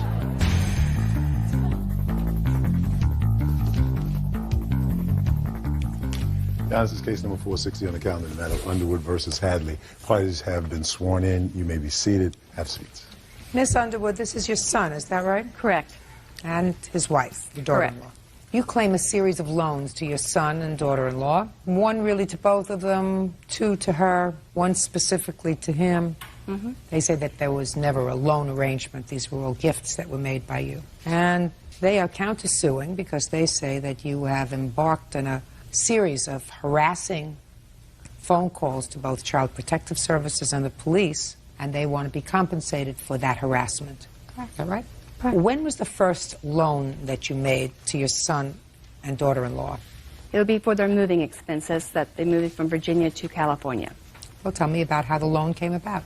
Christopher and Nicole's stuff were still in Virginia. Christopher was still there in school, and Nicole was out here, and they had no money to move their stuff out here.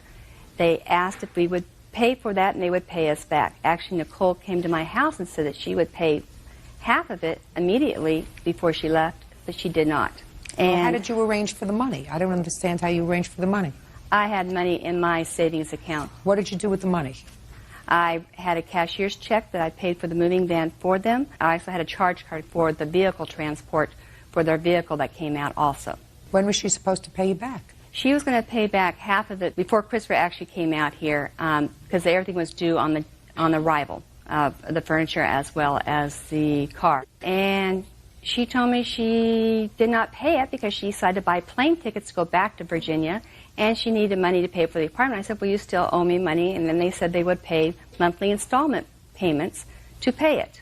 Mm-hmm. What was the next loan? The next loan was for a car that was in November. They had wanted to buy a Honda Civic, and they had the car for about a month, and they decided not to buy the car. I had given a check to my son, who told me that he gave a check to your son in November? Yes. For how much? $2,250. They told me that they decided not to buy the car. I asked Christopher for the money back, and he said that it was put in Nicole's bank account because he doesn't have a bank account. It was put in Nicole's bank account, and I asked for the money back, and Nicole told me no. And the next one was for bail. So you mean September 13th was the first loan. She was supposed to pay you back half immediately, which she didn't do. Correct. Then she was supposed to pay you back when the stuff arrived. When did it arrive? It arrived October 9th. Okay. So October 9th the stuff arrived, and they still haven't paid you back. Correct. And they still haven't paid any installments. Correct. And they haven't paid any of your charge cards. Correct. A month later, you gave them another $2,250. Correct. Mm-hmm. As a mom, I was a fool. Okay. What's next? Next loan. Bail for my son Christopher. He was put in jail due to threats that supposedly against Nicole and her mother one night on December 6th. So he was arrested for domestic violence? Actually, he was arrested for terrorist threats. Okay, terrorist threats, domestic violence, terrorists against a whole bunch of other people. He begged to have me take him out of jail because Nicole had taken all the money that they had. So how did he beg you? Did he call you on the phone? Yes. And what did he say when he called you on the phone? She was at my house when I got arrested, ma'am. Shh. What did he say when he called you on the phone, Miss Underwood? He said, Mom, please come to my house. Please bail me out of money. Come to my house? Well, he had asked me to come to his house because he said the police were on their way over because he wanted to press charges against Nicole that night for false arrest. And when I got there, the police came and they arrested him. He asked me to stay there because he goes, Mom, I need to be bailed out because I don't know what's going on here. The police told me I need to bail him out.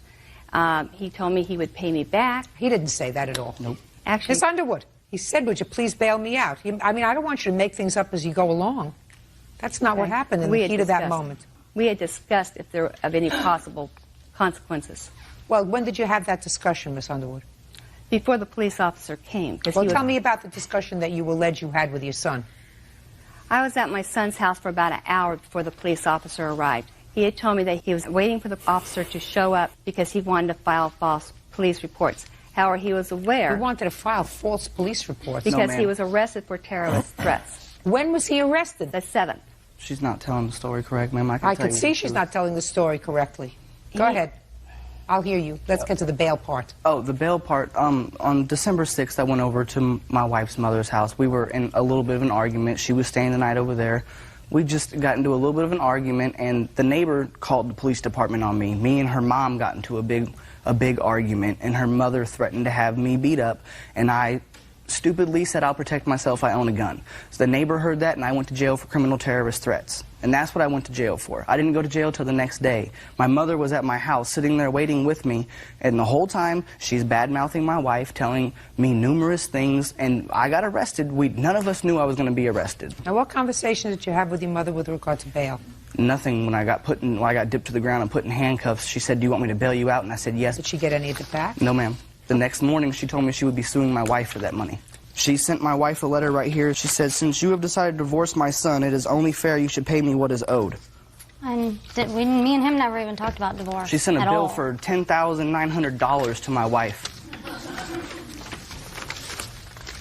Which, half of it I don't even know about that's on there. Tell me about the moving money. How much did your mother pay to have you and your wife's things moved out in the car? But it all happened, my mother and her husband moved to Virginia. She wanted us to move out there to be closer to her grandson and to help me going to school.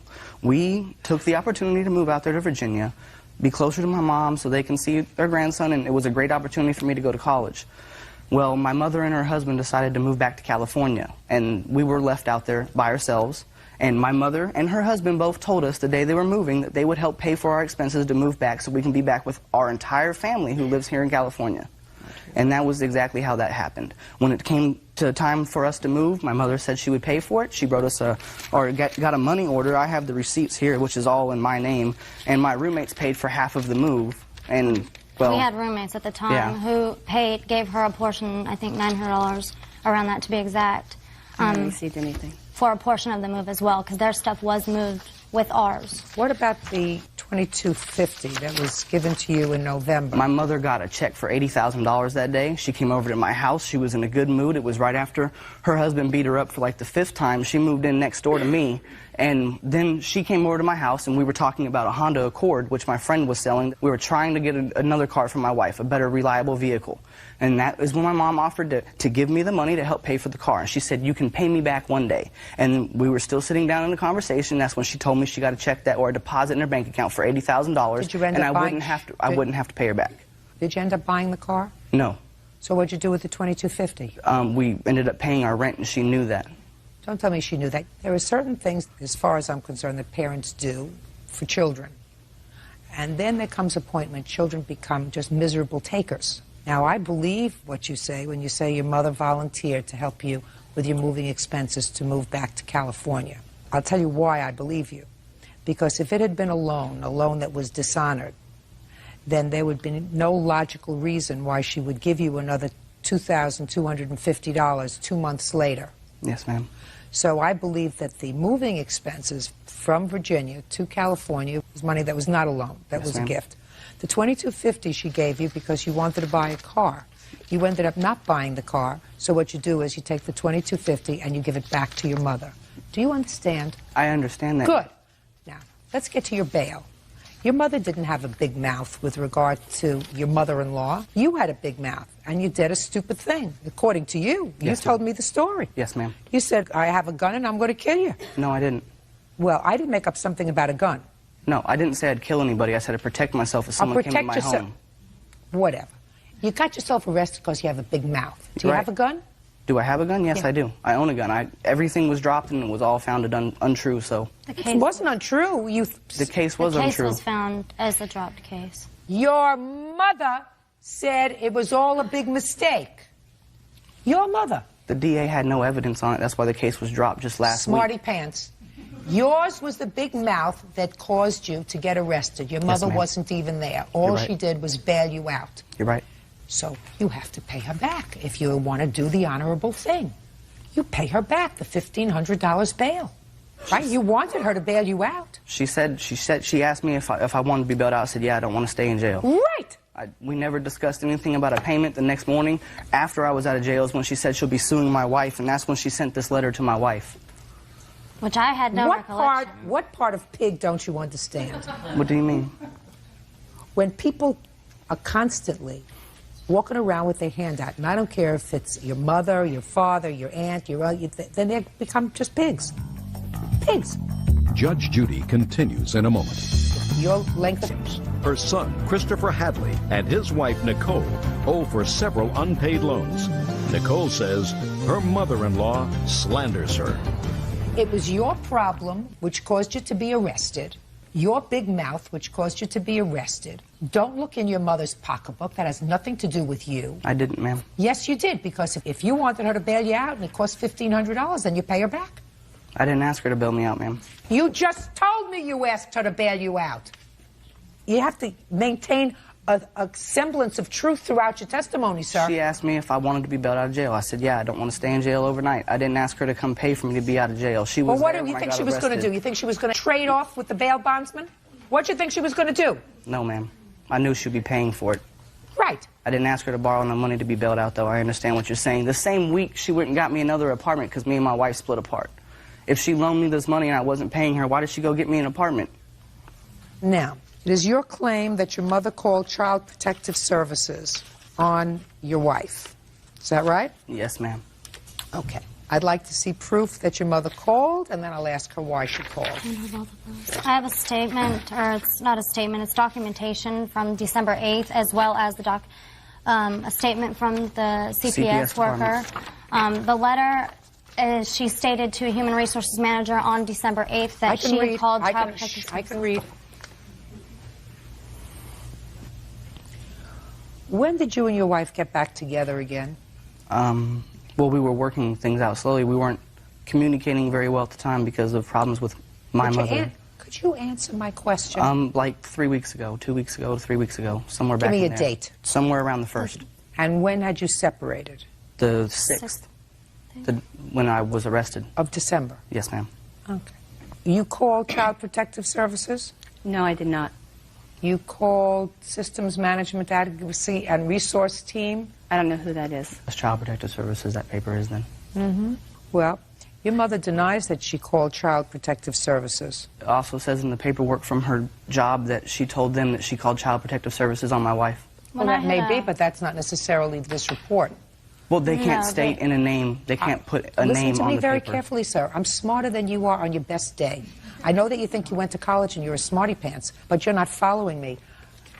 I don't know how many reports of child neglect were filed against your wife. This one says that the reporting party, in addition to reporting that your wife smokes marijuana regularly and that the child was being generally neglected, that your wife also threatened to kill the reporting party. I don't know who that was. I don't know. Listen to me. Okay. I don't You're know right. who that was. This letter is from your wife's place of employment. Now, you did call her place of employment. One time. Okay. Why did you call her place of employment? Christopher asked me to. Oh. What happened is that Christopher and I both filed restraining orders against his wife, and I have copies of that. I'd like to see it. This is... Your Honor, this has been... what had happened Listen was... to me very carefully, Nicole. And what happened is the original your letter. husband was very angry at you in December. I understand. And he enlisted his mother's support because you and your mom had him arrested. He was taken off to jail. She had to post bond. And there was lots of bad feeling. Fortunately for you as a couple, you decided to get back together again. Your mother did the stupid thing by getting her nose in the middle of two people who were married, and she never should have done that. I agree. Do we understand that, Miss Underwood? I agree. I believe you when you say Christopher said, call a job, call Child Protective, call whatever. I believe that because he's never going to admit to it now. Anyway, he's never going to admit to it now. But you as a mother-in-law should really know better. You're right. Right. And that's the reason why you're here. Because after they got back together again, you don't talk to them. Or they don't talk to you. Correct. Right. Do you have a grandchild? Yes. They have a child? Yes, they do. Right? That you don't see anymore. Correct. She never seen him You know before. why that is? Because they're upset with me. No, ma'am. That's right. They're upset with you because you stuck your nose in. Now, my question to you is, did you have a drug test? No. So how do I know that the allegations are not true? They're not, Your Honor. Well, how do I know that? Because I'm telling you that. And I would know also, I'm her And he husband. would know. Well, of all I had to people. talk to Let's do CPS officer that came out and visited me Let's too. do this, Nicole. Okay? I'm going to hold your case in abeyance, your counterclaim. I'm going to send you for a hair follicle drug test. If your hair follicle drug test comes back negative, you have the right to come back to court on your counterclaim. Do you understand? Yes, Your Honor. Are you prepared to go and take the test? I am, Your Honor. Great. However, Great. We'll take care of that. With your length of hair, we should be able to tell over the last 6 to 8 months if you've ever smoked marijuana and how much you've smoked. If you haven't smoked any marijuana, because it remains in the hair follicle, and the length of hair, we can tell from that. We don't do urine tests anymore because that only goes for 1 day, but hair follicle goes for a long time. So if the hair follicle test comes back negative, you're free to come back to court. I will make arrangements for you to have the hair follicle test taken today. Is that satisfactory? I'm asking you a question. Is that satisfactory? that's unsatisfactory because these accusations are false. Fine. Are you prepared to take a hair follicle test today? We have to be on a plane I have to be on a plane, Your Honor, in an hour. I think I have to be at the airport in less than an hour. 40 minutes. To check in. We can arrange for it. Are you prepared to take the hair follicle test today? Is my question. If not, just let me know. I will resolve the counterclaim. What do you want to... I'm not speaking to you. I know Your Honor, there may have been things done in my past, regardless of what I may have done around my son. That's not my question. I understand what you're saying, Your Honor. Fine. I totally understand that. Fine. So if what you're saying to me is that you would prefer not to take the hair follicle test today, which I assume what you're saying, then I will deal with the counterclaim as it exists. Is that what you're telling me? Yeah. Fine. I gather what you're telling me is that even if you did, in fact, smoke marijuana, it wasn't around your son, it never placed him at risk. Is that what you're telling me? Yes, right. absolutely. Well, that doesn't necessarily mean that our allegations were false. You got it, your counterclaim's dismissed. You owe your mother $3,750 judgment for the plaintiff. Stay out of their business, that's all. Parties are excused. You may step out. She has always tried to have a wedge because she doesn't like me. It's a line of crap. His love for her is fine. It's just that I think she had a power in the fact that he wants to hurt me. We're innocent. His mother has a lot of money and she's throwing it away. Tough love is hard, but it's going to be worth it to help my own self-esteem also. Edward and Janelle Jurse and their son, 9-year-old Brian, are suing neighbors Eric and Stephanie Sickelis and their son, 12-year-old Anthony. Brian says Anthony shoved him off his bike, breaking his teeth.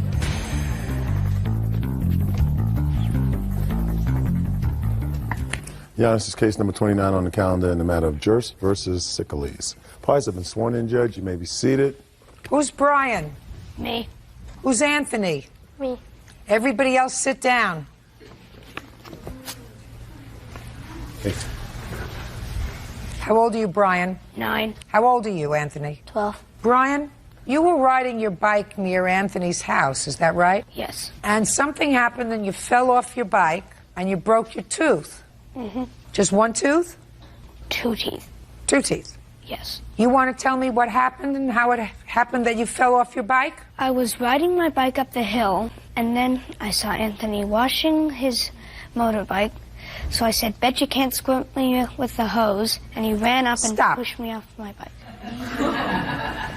You saw Anthony and he was doing a chore, washing his bike. So you said to him, I bet you can't squirt me with that hose? Why did you say that to him? I don't know. Well, that was pretty silly, wasn't it? Yes. Well, what if he started chasing you with the hose? That's what you asked him to do. You bet him, right? Yes. Would you have liked that? No. So what happened after you said to him, bet you can't squirt me with that hose? He ran up and pushed me off my bike. He did? Is that what happened, Anthony? No. What happened, Anthony? Well, after you said that, like, I pretended like I was gonna squirt him with the hose. Like, I pointed at him.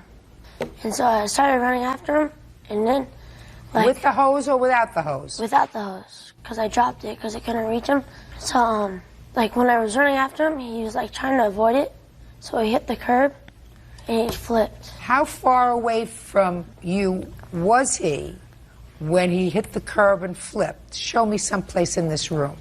Well, Right there, maybe. Where? Walk up and point to it. Right here. Okay, now step back.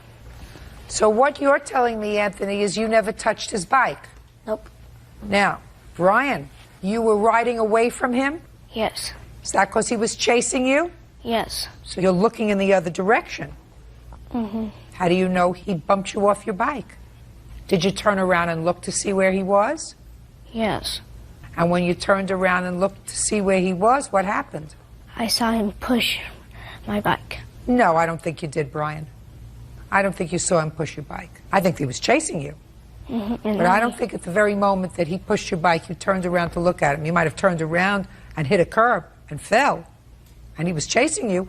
And the reason you fell off your bike is because he was chasing you. There's no question about that. But you made up a little bit of fib when you said he pushed you, because I don't believe he pushed you. Understand? Because that was a fib you just told me, that you turned around at the exact moment he pushed your bike and you saw him push it and you fell off. That's a fib. That doesn't mean he might not be responsible, because he was chasing you. You were trying to get away from him, but you started out by teasing him. Why were you teasing him? Hmm? I don't know. You don't know? Okay. Here you go. Now, I understand that when... Now I need the two mothers up here, please. Now, I understand that when this happened, Miss Sicklese, I understand that Anthony or you went and got Brian. Somehow he got to your house. Well, my older son came in and said that Anthony had the hose and that Brian was taunting the boys. They raced motorcycles, so he was washing his bike. And him and another little boy were taunting the boys. Wait a minute, Brian, were you with somebody else? Yes. Who were you with? Robbie, my friend. How old is Robbie? I think 9. And was Robbie saying anything to Anthony and his brother? No. Just you? Yes. Go ahead. So he had warned them, you know, get off our driveway, and because they live far down the street. And so for them to be, you know, up there, and so Anthony, you know, had warned them. They're allowed to be up there. They're just, listen, he's a 9-year-old kid. They're playing kids' games. You know, I bet you can't hit me with that bike. I bet you can't squirt me. And then they turn around and they ride away. Right? He decides he's going to try to get him with the hose. Hose doesn't reach. Hose doesn't reach. He starts chasing him. He's turning around, not looking where he's going. He falls off his bike. That's what happened. You don't have to be a genius to figure that out, unless you're trying to blame somebody else. Yeah. All right. So, but he came to your house. He split his chin, and he had, his knee was scratched. So I brought him in my house. You brought Brian into your house. Right. And I told the other little boy, go get his dad. Now, the other little boy went to go get his dad, not Brian's dad. And so I brought him in the bathroom and put you took care of Miss Nestor. Yes. Well, who came to finally get him? I took him home, and then I talked to the father, and the father was very upset, which I understood. I mean, you know, his child was hurt and he was venting, and I was, you know. Well, what was he saying to you? Step up. That what? That, you know, that our kids have problems and they have no supervision. Why were you? And I was saying sorry. Just a second. Why were you involved in that kind of conversation with her, sir? Well, there was some admittance that he was pushed off the bike.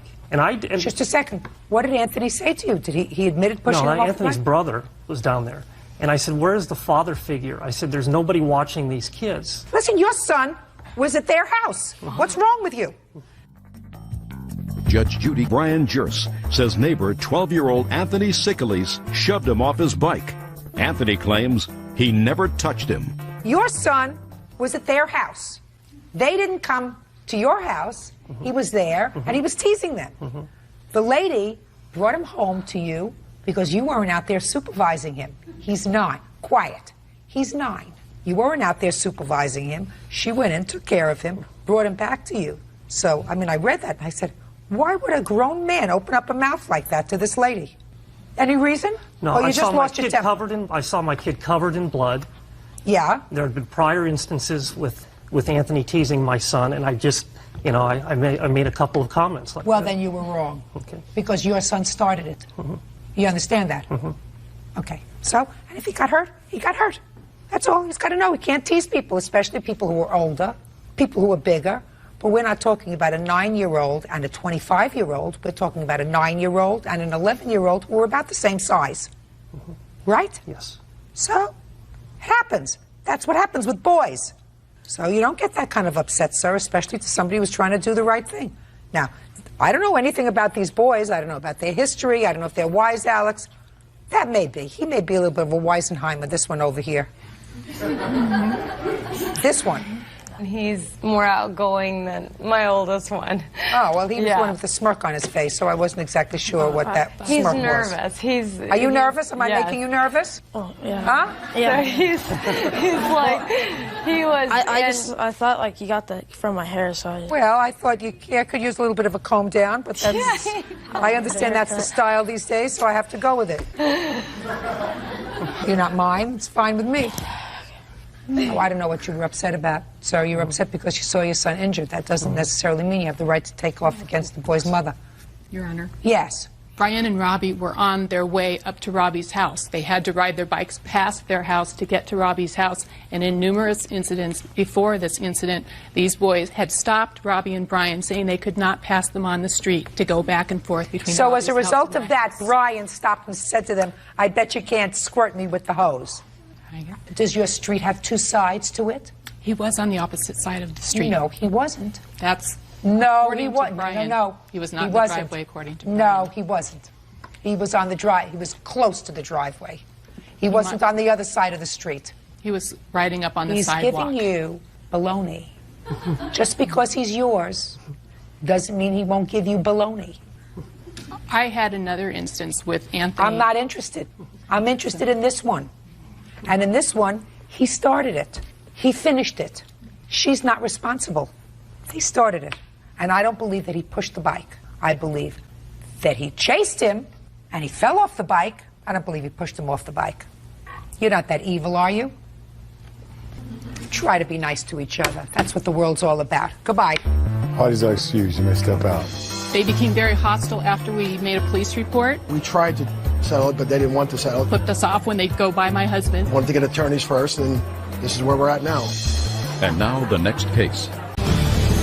Truck driver Frank Sanchez is suing Rosa and Jesus Sanchez for assaulting him with a weed whacker.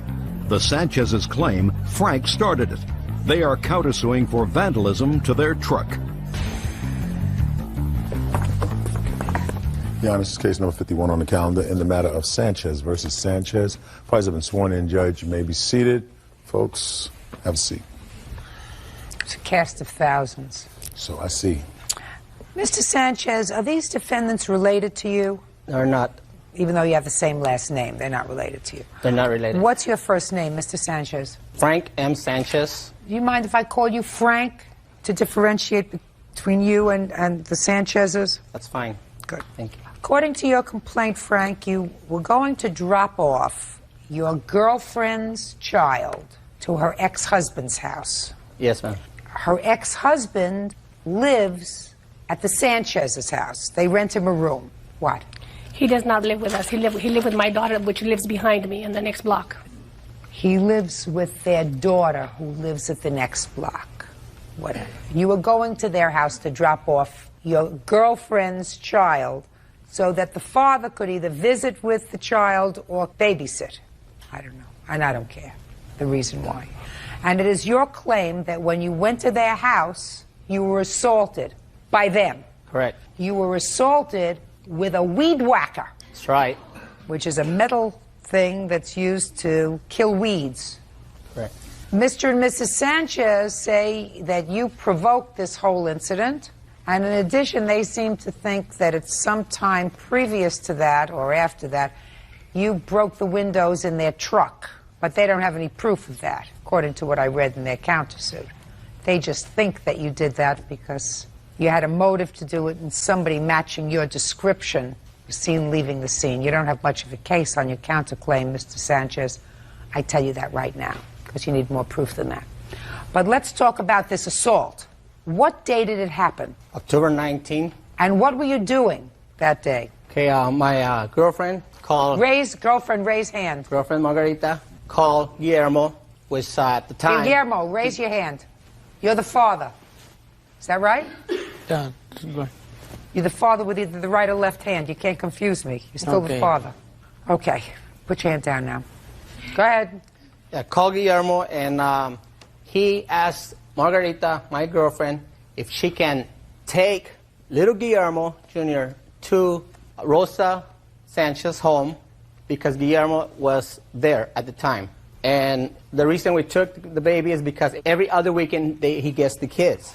So we took him October 19, approximately 9 in the morning. My son and myself were in the car.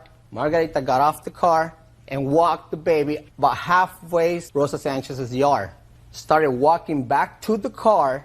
Well, where'd you leave the baby? With the Guillermo received the child. Who's Guillermo? Guillermo Loza. Did you get your child? Yeah. So you took possession of your child?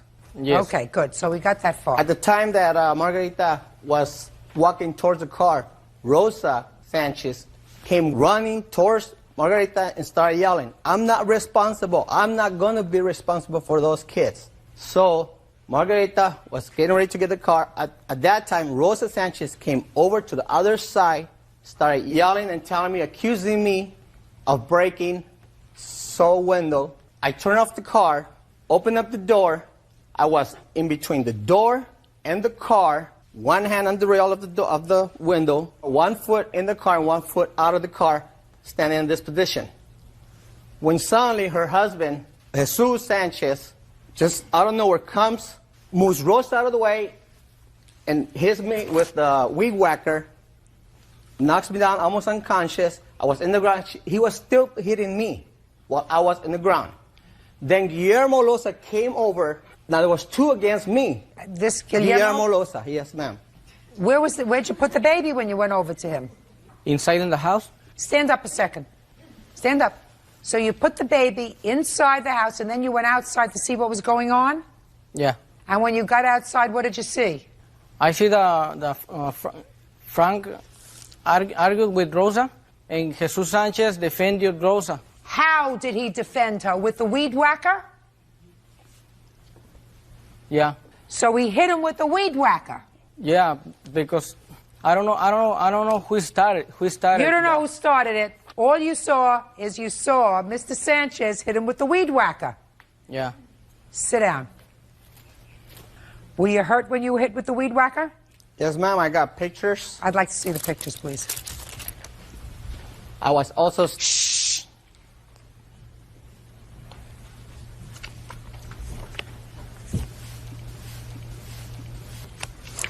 Okay, now tell me your version of the events. Okay, Frank called me on Friday night and told me that he was going to bring Guillermo's son so I could take care of him. And I told him that I would not watch him because I already had my 2 children and his 2 children. He said, "Where was Guillermo?" I said, "Guillermo was helping my husband clean the building that we clean, and that I was not going to watch him." And he says, "Look, whether you like it or not, you're going to watch this kid. I'm bringing him to you right now." I told him, "Don't come to my house because I'm not going to receive that child. I don't want no more children. I have no more responsibility of any more children." I left the house because at that point I had Margarita's 2 little girls with me.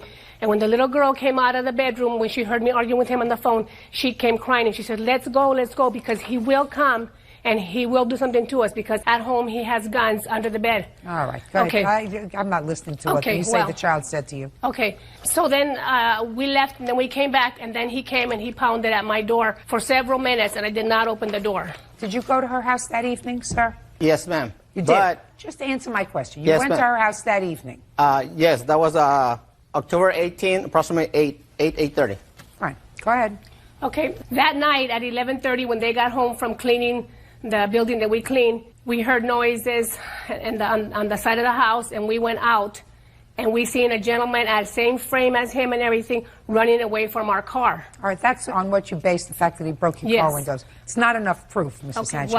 well, the next day, she calls and says that she's going to bring the child over, and I told him, tell her not to bring the child. What's it your business? It's not, baby. I didn't want the child at my house. I don't care whether you want him or not. The only reason that she was calling you is because he was there. Listen to me carefully, madam. He has a responsibility to his 3 children, not to clean your husband's buildings, not to clean up your yard, not to clean up your house, not to clean up anything else of yours. On the weekends when he's supposed to be a father to his children, he's supposed to be a father to his children. And if you elect to have him clean rather than be a father to his children, then you can babysit for his children. Do you understand what I'm saying to you? You get it? Yes, I do, ma'am. Very good. Judge Frank Sanchez says while dropping off his fiance's son, he was assaulted by Rosa and Jesus Sanchez. Frank claims Jesus hit him with a weed whacker. His job is to see to it that the mother of his children, who has 3 children all the time, has a break Saturday and Sunday. Quiet. That's his job. And you're interfering with that, you and your husband, if you've got him doing work for you on the weekends when he's supposed to be taking care of his children. You understand? Just in case you think you're right, you're wrong. What you're supposed to say is, this has nothing to do with me. He's available to take care of his children. And you say to him, Guillermo, your former wife is coming over with your children. You better stop doing my yard work, stop cleaning out my basement, stop cleaning out my buildings, because your responsibility is to take care of your children now. Do you understand? Yes. Perfect. Go ahead. So then he brings the child over, and she just pushes the child into my yard and walks away. No, that's a lie. That's a lie, because Guillermo just told me she handed him the baby. He took the baby inside the house, and then he came outside the house. When I read the answer here, Mrs. Sanchez, what you say in your answer was outrageous. What you say in the answer is that he took the baby, dropped the baby off in the middle of the grass, and walked away. And you're following him saying, don't leave the baby there, I'm not taking care of him. Well, that's a lie. That's not what happened. What happened is the mother of the child handed the child to the father of the child, and you got involved. And the reason you 2 people got involved is because you thought that he had broken your truck windows the night before.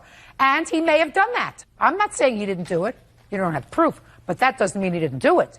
Doesn't give you the right to hit him with a weed whacker, sir. Doesn't give you the right to hit him with a dangerous instrument and cause him the kind of injury that you did. You understand? And that you're responsible for. He may be a hothead. Are you living with him? With Frank? Yes. Yes. Stand up. Over here. I didn't call for you. I need an interpret.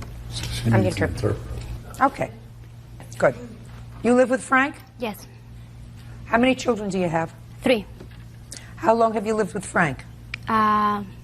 Almost 2 years. Who are you going to interpret for? Oh, okay. Good. Sit down.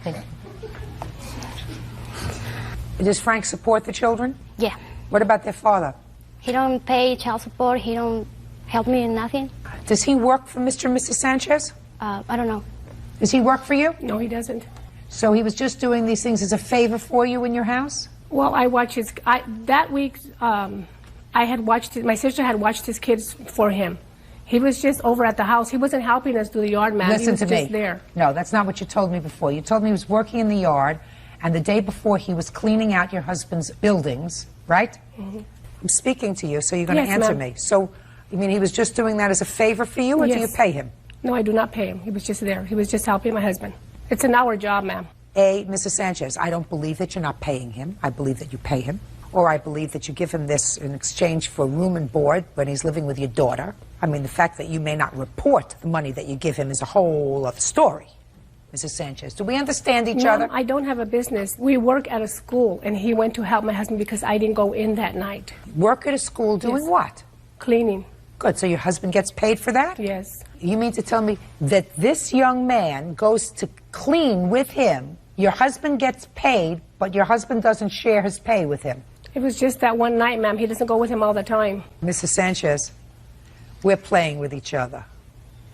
Because if he's not working for you or with you or helping you and your husband, then he should be out helping clean other people's property so that he can pay child support. Do you understand what I'm saying, sir? Yes. I thought you might understand what I'm saying. You can't hit him, because what he's doing is he's supporting his 3 children. He pushed me, ma'am. I don't believe you. I don't believe that he pushed you. I believe maybe he shoved you. That doesn't warrant your husband hitting him with a dangerous instrument. And the reason it happened was because you were angry, because you thought he broke your windows the day before. That's what happened. It's easy. It's as clear as the day. You can't do that. And you have no right to interfere with his parental responsibility to take care of his children, because these people are entitled to a couple of days every other week without little children to take care of so that they can have a little bit of freedom, and he's got to take care of his kids, right? Right. Now he lives with your daughter. He doesn't live with her anymore. But he used to? But as roommates, not as boyfriend and girlfriend. Oh, fine. That's even She better. They rented were him out. roommates. Yes. Well, what did he use to pay his share of the rent? He works construction, ma'am. He does. Yes, he he works does. construction. If he works construction, how come he's not paying child support? I don't know. You don't know? I Does thought he he work was. construction off the books or on the books? On the books, ma'am. Really? What's the name of the company he works for? I don't know. Stand up. What's the name of the company you work for? Framing? Framing? Hmm? No. Now we need the interpreter. We're going to get you some child support, madam. Thank you. What's the name of the company? Because I'm going to call them. Make sure you give me the right information. Framing. Ma'am, every time he goes to different stories He like goes that. to different sites. Yeah. But it's framing. You're framing houses, right? Yes. Yes. Yes. Fake cash. Shh. I'm way ahead of you, sir. How long have you been working for framing? 1 year. April 15th passed this past year. You know what April 15th is? Yeah. What is it? I don't understand. Taxes. Oh, taxes. No agarro taxes. I don't do taxes. Everybody does taxes. Todos hacen los impuestos. I want to explain something to you, sir. Señor, no se le quiero explicar algo a usted. Construction pays very well. La construcción paga muy bien. And based upon what you just told me, Lo que usted me acaba de decir. you are one of the very, very lucky people that works in this country and doesn't pay any taxes. You also don't pay any child support. That is a very, very foolish thing. It's even more foolish when you decide to come as a witness in a case that's going to be seen by 10 million people. Que personas lo van a ver más de 10 millones de personas. We understand each other? ¿Lo estamos entendiendo? Yes. So if I were you, I would be very, very smart. Yo sería muy inteligente. And every single week I would take $200 in cash Yo llevaría $200 en efectivo and give it to the mother of your children. y se lo daría a la madre de sus hijos. En eso estamos de acuerdo la señora madre y yo, puesto que The yo mother le, and I- yo le ayudo a ella en efectivo. Came to an agreement with that as I pay her cash. How much do you give her in cash, ¿Cuánto le sir? da en efectivo, señor? $250 cada 15 días. $250 every 15 days. When was the last time you gave her $250, sir? Del mes pasado, Last month, para que pagara la renta. What day last so month? that she could pay the rent. ¿Qué día? Yo, el 8, The 8th. The 8th of what month? El 8 de March or April? Marzo, abril. marzo. March. Well, now it's April Ahora. 30th. Estamos al 30 de abril. So if you gave her money March usted le dio 8th, dinero el 8 and you give de her marzo, $250 every 2 weeks, a lot of 2 weeks went by without you giving her any money, sir. mucho tiempo sin que usted le diera dinero, señor. Sí, pero ella vivía en un apartamento con Yes, una but- señora. She lived in an apartment with a lady, Entonces ella se cambió a vivir con Frank Sánchez. and then she moved in with Frank Sanchez. What difference does that make for you payments of child ¿Qué tiene que ver support? eso que usted de la manutención de los niños? What I'm suggesting to you, sir, it would be very, very beneficial for you, Beneficiaría mucho a usted. really beneficial, Realmente, muy beneficioso. if every 2 weeks, like clockwork, she got in her hand $250. Su mano reciba Do you understand me? $250. ¿Me entiende usted? Yes. Not playing around, not fooling around. Doesn't make any difference who she's living with. Your 3 children have to eat. They have to have clothes. They have to go to the doctor. They have to drink milk. They have to go out to eat at McDonald's every once in a while. Do you understand that? Yes. And your $125 a week for 3 children Para 3 niños. isn't doing it. So you have a responsibility. Just think of all the money you're saving in taxes. We understand each other? Yes. Sit down. Thank you. You injured him. You had no right to injure him, whether you like him or whether you don't like him, whether he's a nice man or whether he's not a nice man. You hurt him with the weed whacker. You understand that, sir? Yes. And it was not the right thing to do. You understand that? Yes. And you got to pay for that because he was injured. What your wife told me was a lie. What she wrote in the papers were a lie. Child was delivered to his father. He was leaving. Your wife decided to have an argument with him because she thought he broke windows. You intervened and hit him over the head with a dangerous instrument. And for that, you got to pay. Judgment for the plaintiff in the amount of $2,500. That's all. Counterclaim is dismissed. That's it. Goodbye. Good luck. Parties are excused. You may step out. I'll back go to your right. Well, I'm very satisfied for Judge Judy's final decision. He threatened me the day before, and then he came to my house the next day to look for trouble. I have all the proof right here that she was the one that came over and made threats at me. He's just that kind of person. He's a drug dealer and everything else. I do not know what they're talking about. He has that little girl pushing drugs in the bars. Truth is the truth. He's beating him up when he goes to pick up his children, him and his son. She needs to stop lying. Me golpeó él y su hijo. He hit me, and so did his son. I'm not here to lie. I'm here with evidence and the truth. He's a dangerous man and a bully. Truth has to be the truth. Is suing his neighbor, 29-year-old insurance agent Betty Salva, for the cost to repair her home. William claims Betty conned him into thinking he caused a flood. Yeah, this is case number 55 on the calendar in the matter of Vasquez versus Salva. Parties have been sworn in, Judge. You may be seated. Folks, have seats, please. Mr. Vasquez, you and the defendant are sort of neighbors. Yes, ma'am. You have a home. Yes, ma'am. And you live on top of a hill. Sort of, yes, ma'am. Defendant's home is sort of at the bottom of the hill. Yes, ma'am. According to what I've read in your complaint, your home has a swimming pool. That's correct. And you decided to drain your swimming pool. That's correct. And the defendant came to you and told you that the water, which you knew was going downhill, Yes, ma'am. had damaged her home. How had it damaged your home? It flooded my back porch, my septic tank, and went right in my back door and flooded the carpet. And when Mrs. Salva came to you, did you go and look at the damage? Yes, ma'am. And did you see the wet carpet? Yes, ma'am. And you, of course, agreed to pay for the damage. Yes, ma'am. How much did you pay her for the damage? $225 for the draining of both septic tanks and $261 for replacing the carpet and padding. $40 for someone to come down and put it in, a friend of mine. That was all. Okay. Now, tell me why you want that money back, plus additional money for aggravation. Yes, ma'am. I'd like to get recompensated back because of the fact that Mr. Stringfellow that sits here, this is Billy Stringfellow, the biological dad of the young gentleman that's over here. The young gentleman went to his house. So your son went to his father's house. This is your ex-husband. Yes. And told Mr. Stringfellow that that it was not so what took place. So they both drove to my house. They came to your house. Who came to your house? Mr. Stringfellow and his son. The young boy. Step up, sir. Tell me what you told Mr. Vasquez. I told Mr. Vasquez that my son told me that they had flooded their own stuff out there and they had got raw sewage from the yard and put it to the carpet. That's what my son was telling me, and the young was telling the truth about it. Really? Yes, ma'am. And so, what did you do?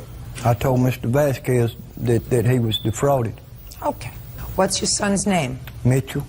Mitchell, come up here, Mitchell.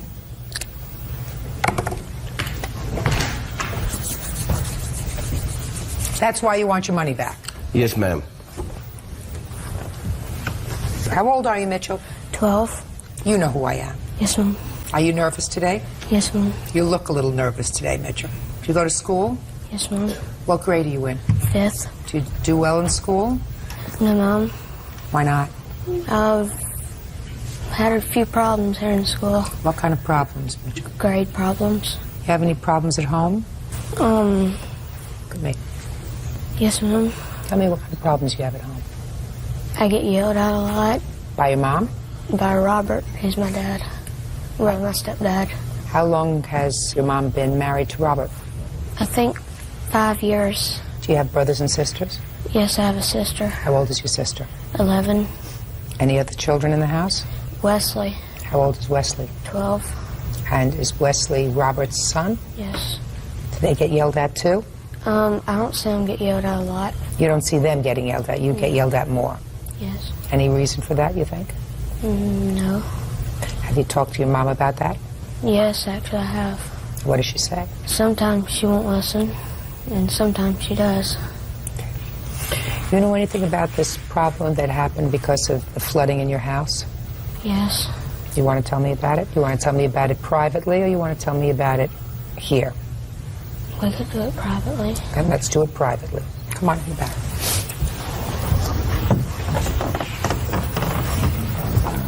Judge Judy continues in a moment. Judge Judy. William Vasquez claims neighbor Betty Salva owes for the cost to repair flood damage to her home. William says Betty conned him into thinking he was at fault. Order. Miss Salva, it is your claim that the damage that was caused by this flooding. And I see from your papers that you have a videotape of that. Yes, is that correct? Yes, ma'am. I'd like to see the videotape.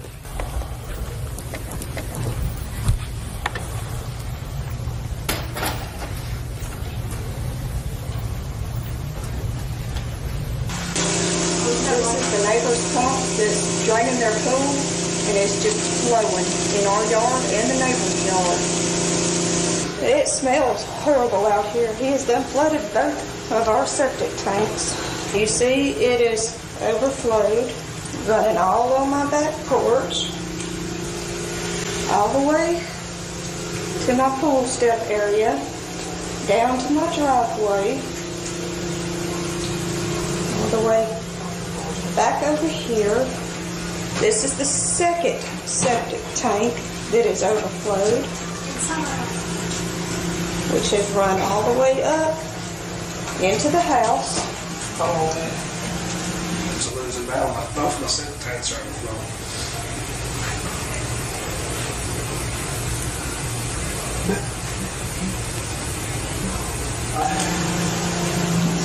Flooded. Run all over my yard. Bert, stop it there, please. We tried to... Stop it there.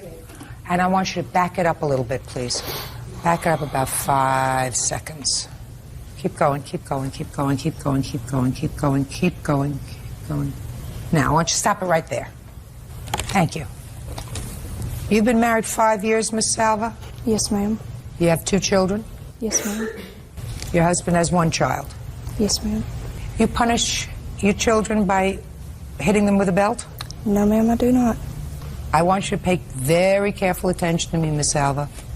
When I ask you a question, I expect a truthful answer. If I don't get a truthful answer from you, you're in serious trouble. Do I make myself clear? Yes, ma'am. Does your husband Robert punish the children with a belt? No, ma'am, he doesn't. I don't believe you. He doesn't. I don't believe you. Was your son living with his father for some time last year? For about 2 months. Why was he living with his father? He was stealing and sneaking out at night, and that was just a last resort to try to straighten him out, and that didn't work. Explain to me why it didn't work. His father had went out of town and left him there for I don't know how long without any supervision. So I went and picked him up. Did you go out of town, sir? No, ma'am, I didn't go out of town. I was at home. She went and took the young'un out of school, didn't call me, didn't do nothing, and it costed me new uniforms, new everything. She didn't call me, didn't say nothing. She just come picked him up. 2 weeks, so he didn't even go to school. And my daughter, she hadn't been in school in over a year. Is that right? Yes, ma'am. Yes, ma'am. She's Why is that? homeschooled. She, well... She's homeschooled by whom? By me. What college did you graduate from? I went to the George County Occupational Training Center, but I did not graduate. What university did you graduate from? I did not graduate from Then how are you homeschooling your children? It's just one that I homeschool. Why? Because 2 years ago when she went to his house for the weekend, she was in a very bad wreck and flipped 5 times, and she has problems from that. And you've been told to homeschool her? No, or you ma'am. decided to homeschool her? That was my choice. Right. Miss Salva, I'm going to make some suggestions to you, and I want you to take them to heart. Your primary responsibility is to your 2 children. Your primary responsibility is to see to it that your 2 children are raised with a reasonable moral code, that they don't see their parents being involved in lying or cheating or stealing. That's your primary responsibility. And your husband, Robert, it is not his responsibility to corporally punish your children. Do I make myself clear? Yes, ma'am. Now, this young man I find to be a charming young man. Bright, very likable. He has the potential to be a nice young man. You and your family are screwing that up. You see that spot? Yes, ma'am. That's a dry spot. It had already That's been a dry away. spot. That's a dry spot that was there before your husband forced your son to take a hose and flood the inside of your house. Now, that doesn't mean, Mr. Vasquez, that there wasn't a lot of damage done by your pool. It's clear to me, based on these photographs, that your pool drainage did some damage. Next time you'll figure out some other way to drain your pool. That's not the point here. I don't know what motivated you to pit your son against his mother. Yes, ma'am. And his stepfather, which may have ramifications. I'm going to give you some advice about that in a moment. Yes, ma'am. Because I will see to it that a call is made to Child Protective Services where you live to monitor your home. Do you understand that? Yes, ma'am. I'm going to see to it that there are no ramifications to this child or any other child in your house as a result of what happened today. So the call is going to be made by me to Child Protective Services where you live to come out and take a look at what's going on in your house. But I think it was a mistake on your part, sir, to put your son in the middle. It was a mistake. It had to be done. It had to be done. No. And, it didn't have to be done that way. Listen to me. Your son was living with his mother and his stepfather. Stepfather who, according to your son, uses corporal punishment as a way of punishing both himself and his sibling. Now, prior to Robert corporally punishing the children with a belt, she did. Now, I didn't ask about you. I don't. He seemed to be very happy when he was living with you, and he doesn't know why his mother came and took him away. You pay his mother child support? No, he does not. Oh, Miss Judy. I asked you a question. No, that ma'am. requires a yes or a no. No, ma'am. But them young's needs on my part gets anything that can be. Don't give me talk. Yes, ma'am. Money. Yes, ma'am. That's what you pay. Money to take care of your children. Do you understand? Yes. Because let me explain to you what happens if you don't do that. Listen to me carefully. What happens is her husband feels as if he's supporting your children, which gives him license to hit them with a belt. Do you understand? Yes, ma'am. So you start paying support. Do I make myself clear? Yes, ma'am. Can I say something, please? Yes. There's also a 3-year-old little girl that lives there. Also, I don't think she told you about that. I didn't hear about any 3-year-old little girl. He didn't tell me about a 3-year-old little girl. Custody of her. Whose child is that? It's my brother's daughter, and I've had her since the day she was born. Well, I looked over my fence and I seen the child out there unsupervised around the pool area. No supervision for 10 minutes. No. Mr. Vasquez, this is what I'm telling you, sir. I'm not giving you any money back. You did the wrong thing. You drained your pool into a place and it made a mess in their house. They don't have to have a mess in their house, and I am not an engineer, so I'm not going to be able to say what damage your pool did and what damage they did themselves in order to enhance the claim. I can't separate that. What I can tell these people is something is not right, and the advantage of having this case heard today is that I am going to get a team of social workers out to her house to see what's going on there. Do you understand? Yes, ma'am. That's all. Step out. Excuse me, step out.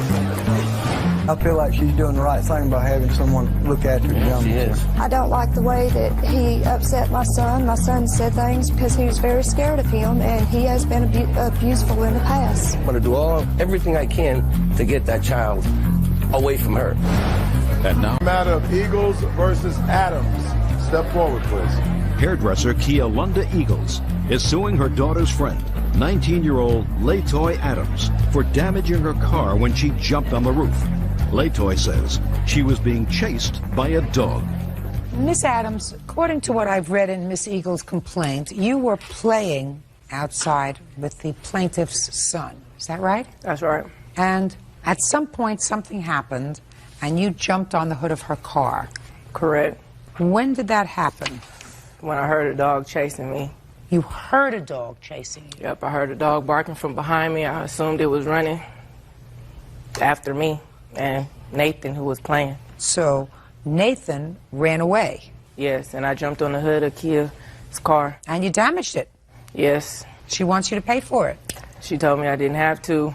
After I suggested I pay for it, she said she wasn't materialistic and I didn't have to pay for a car. Is that right? Yes, I didn't really press the issue. I was supposed to sell the car, and when they saw the car, they no longer wanted it because it's over $2,000 damage done to the car. Of course, if the roof of the car is dented, it's going to reduce the value, but did you tell her she didn't have to pay for it? Well, I had mentioned it to her. I told her don't worry about it at the time. Then I called her and I told her that I was supposed to sell the car and they won't accept it like that. And so I told her that she had to pay for it. So How much after the incident did you tell her she had to pay for it? Probably about 2 weeks. Okay, you have a picture of the car? I sure do. Let me see. What kind of car was it? It's a 97 Ford Taurus. Where is it now? It's at the hotel. So you're still driving it? Yes. Not as bad as I thought it would be. Those are just the pictures. There's a lot of waves on top of the roof. There's plenty of waves there. Okay. It's very noticeable Now, when you're on it. When did you purchase the car? About 2 years ago. And how much did you pay for the car when you purchased it? We'll say $7,200. Now, you said you were going to sell the car. Why were you selling it? Because I want a new vehicle. And how much were you going to receive from the car, from the purchaser? Well, I guess he would say like maybe $4,000 towards a new vehicle. Were you trading the car in? Is that what you were going to be doing? Exactly. You were trading it in? Yes. Now, you have an estimate to fix the roof? Yes, I do. May I see it, please?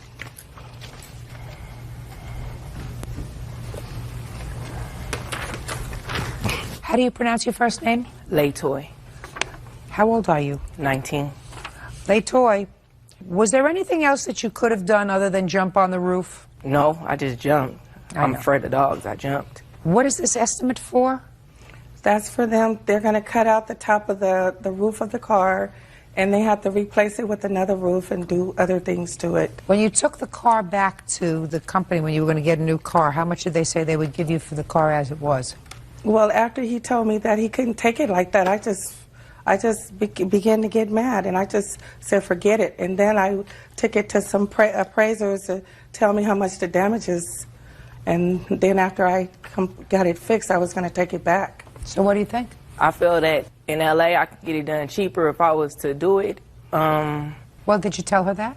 Yes. After I was served papers, I did suggest that, and it was negative. So what do you mean it was negative? She said that she has someone that does her car for her on a regular basis when something's wrong with it. And who is that? That's affordable repairs.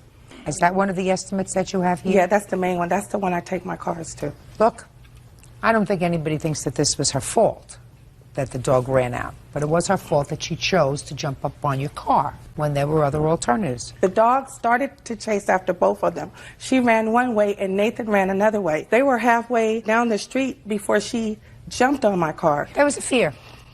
But it's not your fault. No, it's not. And the defendant had other options.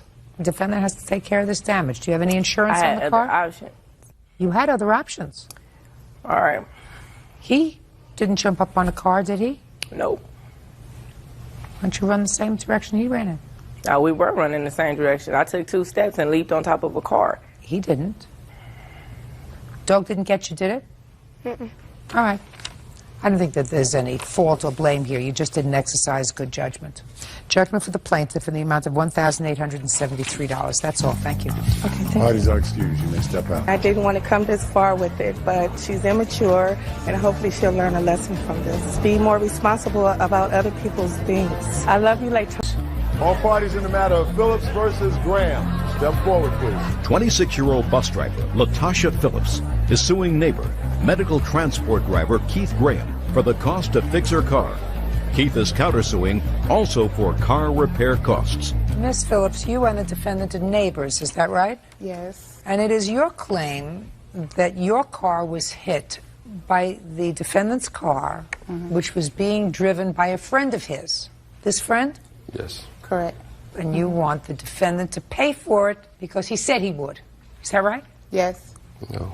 Mr. Graham says when he heard about the accident, he thought perhaps his friend was at fault, and he agreed to give you some money, which you took. Correct. And you signed a release. I didn't sign anything. So let's see if we can make this as brief as possible. If you signed a release, Miss Phillips. I didn't sign anything. If you signed a release, this case is over from your perspective.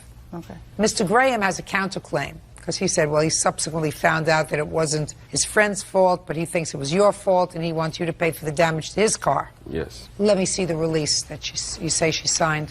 Okay.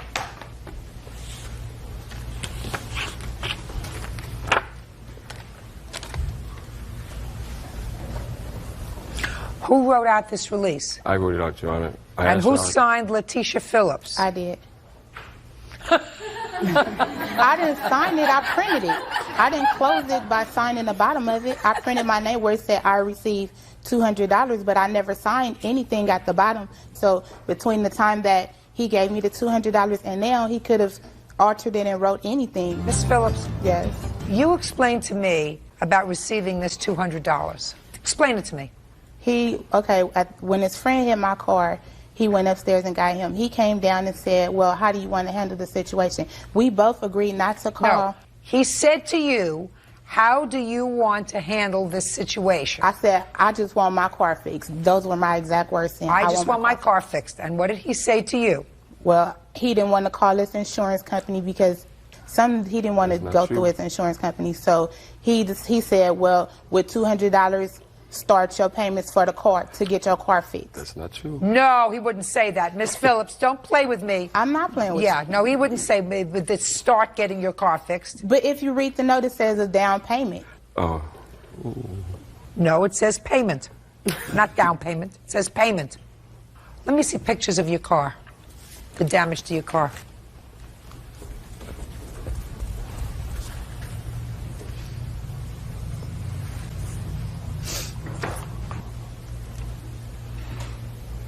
Did you have it fixed? No. What'd you do with the $200? I still have it. Good. I offered to give him the money back when I got an estimate of my car. He didn't want to do nothing. Why did you take the $200 from him? To take my car to the shop. Right. And then you found that it was going to be more. Yeah. So you should have thought first before you signed this paper. Right? Right. So that was foolish of you. You thought you could have it fixed for $200. It's not a terrible, I mean, the car is clearly drivable. It just has a dent in it. $3,130 is what you're suing him for. Because when I get my car fixed, it's going to be in the shop for like 13 days. Why didn't you report it to your insurance?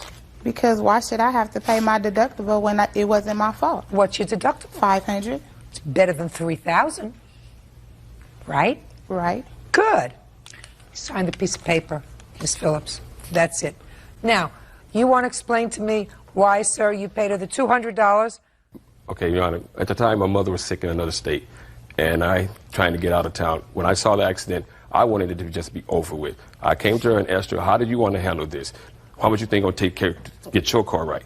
She told me about $200 or $300. So I said I had $200. Will you accept that? But when you sign this, for all I'm concerned, it's over with. And she agreed to it. I just told her it's over with. So what are you here for?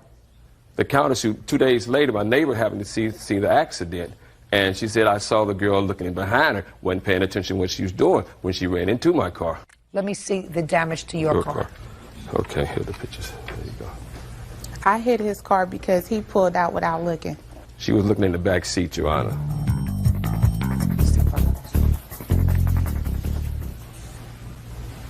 Tell me your name. My name is Rita Kreiner. Ms. Kreiner, tell me what you observed. I think it was on February 19th of this year. That morning, I was waiting for transportation to take me to the doctor. As I'm looking, she came just like this, and I saw Woody was parked right in front of my step. Go ahead, continue. Anyway, as he started the car up and got out of the window, and I started looking at the news. I got back in the window again to look for the driver again, and that's when I seen her coming, and bam! And I called him later on. Thank you. Mr. Graham, when Woody came upstairs, he spoke to you, is that right? Right. Woody told you it was his fault? No, he did not. Well, if Woody didn't tell you it was his fault, then why would you give her $200? Like I said, my mother was sick back east. I'm trying to get out of town. I don't want to be bothered with none of this right now. I'm already upset that now I got to deal with an accident and stuff. My idea at the time was to resolve this right now. So then why are you here on a counterclaim, sir? Because she hit the car when I found out that she was doing something else when she hit my car. Just a second. Okay. You just said to me you didn't care whose fault it was. No. You just wanted the whole thing to go away because you had other things on your mind. That's why you gave her the $200, right? Yeah, exactly. So then why are you here today? Well, she was suing for $3,000. I figured, she hit my car once I found out she actually wasn't paying attention. My car's still total. Where's your insurance? Well, I could use my insurance, but I'm thinking the same way she's thinking. Well, I'd use mine if she don't hit my car. Good. Both use your insurance. Goodbye. Okay. Parties are excused. You may step out. She took the money. It was over with as far as I was concerned. I want my car fixed, and I don't think it's fair that I got to pay the extra $300. Well, it went from $600 to $1,000 to $3,000. So it naturally was a big shock to me. I don't have a problem with it. Assistant Lisa Espinoza is suing her ex-boyfriend, 29-year-old mechanic Juan Ruiz, for unpaid credit card bills, the return of personal belongings, and emotional distress. Quiet in the courtroom, please.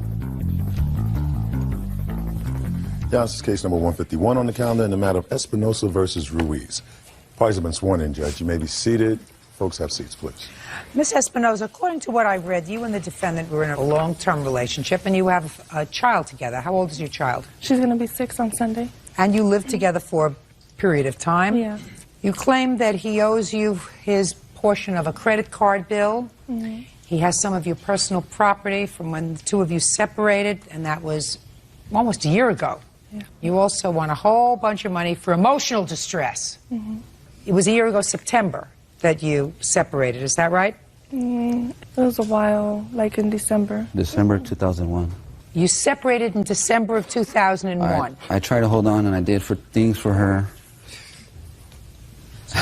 You separated in December of 2001. When was this credit card bill amassed? I got it back in '99 when we were together, and I didn't use it for a while, maybe almost a year, and then we were short of money because... Miss Espinoza, let me cut to the chase, madam. Were all of the bills on the credit card amassed by December of 2001? Yes. We are now in 2003. So what I want you to tell me is, where have you been for 2 years? I've been asking him to help me pay it, and he's been agreeing to help me pay it also. But he hasn't for 2 years, is that right? That's right. Now, tell me about the property that you left behind, Miss Espinoza. When I was going to leave him, he did not want me to leave, so he held me down on the bed and told me I was never going to leave him and that it was never going to happen. I then told him I had to convince him to let me leave. He then tried to tell me that I could leave, but without my daughter. If I took my stuff, I couldn't take my daughter. So I decided to try to convince him that I was going to come back, but I just needed some space. I needed some time to get everything that I wanted to do in my life together, because I wasn't... Good. All right, now I'm getting into this sounds like a soap opera, and I'm not interested in a soap opera. What property did you leave behind? I had shoes I hadn't even worn. I had all my clothes there. I had all my my schooling papers. I had a lot of pictures of me and my family, of my daughter that I had. So you're talking about shoes and pictures and papers? And I also had a lot of stuff, sentimental value stuff that my mom had given to me because she's passed on. Ms. Espinoza, what do you want back after 2 years, madam? Well, I know he doesn't have none of my stuff. So if he doesn't have any of your stuff, what do you want me to do? I just want something in return for it, because I feel that all this stuff to me was taken away from me. And was taken away. Try taken away. Then you should have pursued this case in 2001. I know. I don't know what you wait for 2 years for and then say, well, I can't get my papers back and I can't get my pictures back, but I want him to financially compensate me. Because I was trying to be a nice person. And then why are you bothering the courts now? Because he has not been nice to me at all, and I feel like... He hasn't been nice to you because that's what happens when people separate. Sometimes they're not nice to each other. Now you want to, I'm giving you 30 seconds about your emotional distress. You got 30 seconds. Tell me about your emotional distress. When I first met him, I was 16, he was 22. We met each other and we got together and I got pregnant like almost immediately when I first and whose fault was that? It was both of our faults. Good. So, yeah. Let's go. And when I told him that I was pregnant, he told me no, he didn't care, he didn't want nothing to do with me. And is that the emotional distress you're talking about? Well, get to the emotional distress you're talking about, Miss Espinosa. For 6 years, he put me through everything. I was not allowed to have friends. I wasn't allowed to get a job. I wasn't allowed to basically walk out of the house unless I asked him for permission. So, how do you think the courts compensate one for that? I just been through so much. I haven't been able to do nothing. So, whose fault is that? It's my fault. That's good. Perfect. That's taken care of. It's your fault. It's your fault because just as you walked in the door, you walk out of the door. Exactly. That's why I'm here right now. Because I don't want to let him get away with this. He's gotten away with a lot of things. Miss Espinosa, I don't know what you're fabricating in your mind. What do you mean, let him get away with what? With taking my property and not being able to pay for it. I didn't take nothing of his. Listen to me. If in December of 2001, you went into small claims court or you went to the police and said, I have to get back into my apartment because I have my clothes and my shoes there and my pictures, they would have taken you. You would have gotten your shoes, you would have gotten your pictures, you would have gotten your papers, finished. You cannot wait 2 years and say to somebody, now after 2 years, I want to be compensated because I know you don't have my pictures and papers anymore, but because I didn't pursue my rights immediately, now you have to pay the consequences. Do you understand? There comes a time when you have to take responsibility for yourself. Yes, I understand that. Good. Now, Mr. Ruiz says that he left you an engagement ring. Is that true? No. I lost it when we were together. That's what she says. I don't believe nothing what she told me in the past. He was with me when I lost it. Well, tell me where you lost it. He was taking me to work. I had it on my lap while I was putting lotion on. When I got out of the car, I forgot that I had it on my lap. When was it? It was after we separated, maybe like 5 months after we separated. So you lost it after you separated? Yes. Why didn't you give it back to him when you separated? He proposed to me after I left him, and I told him I didn't want it. I told him to keep it until I said yes. He told me no, to keep it even if I said no. Is that right? No, that's not true, Your Honor. That doesn't sound right to me. Did you ask for it back? The thing is, she just led me on. We're going to be together, and that's it. She just used me, pretty much. You know, if she didn't really want it. So the answer is you did not ask for it back? Yeah, I told her after we split up, yes, I want it back. When did you tell her you wanted it back? I probably told her this, probably like in November. I want whatever. November of what? 2002. So a year later? Like I said, she spent time. She stayed with me here and there, but it was just being... So in November you said you wanted the ring back? Yeah. She said she lost it, and, you know, like I said, I don't believe nothing. She said she lost it? Yeah, that's what she said. I don't know what she did with it. Can I see the credit card bill that you had from December 2001? Mr. Ruiz says that the reason you are pursuing this now is because you recently lost a custody case involving your daughter. Is that true? Judge Judy continues in a moment. Ex-boyfriend Juan Ruiz owes for credit card bills, the return of property, and emotional distress. Juan says Lisa still has the engagement ring. Listen to me, Miss Espinosa.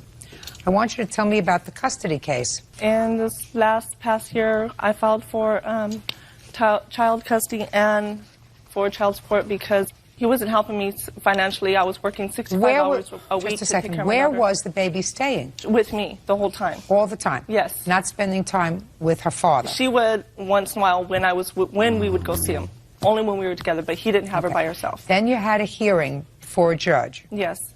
What was the outcome of the hearing before the family court judge? The judge told me that I worked too much, that because... Can I see a copy of the order? Do you have a copy of the custody order? I just had the mediation, what was agreed on.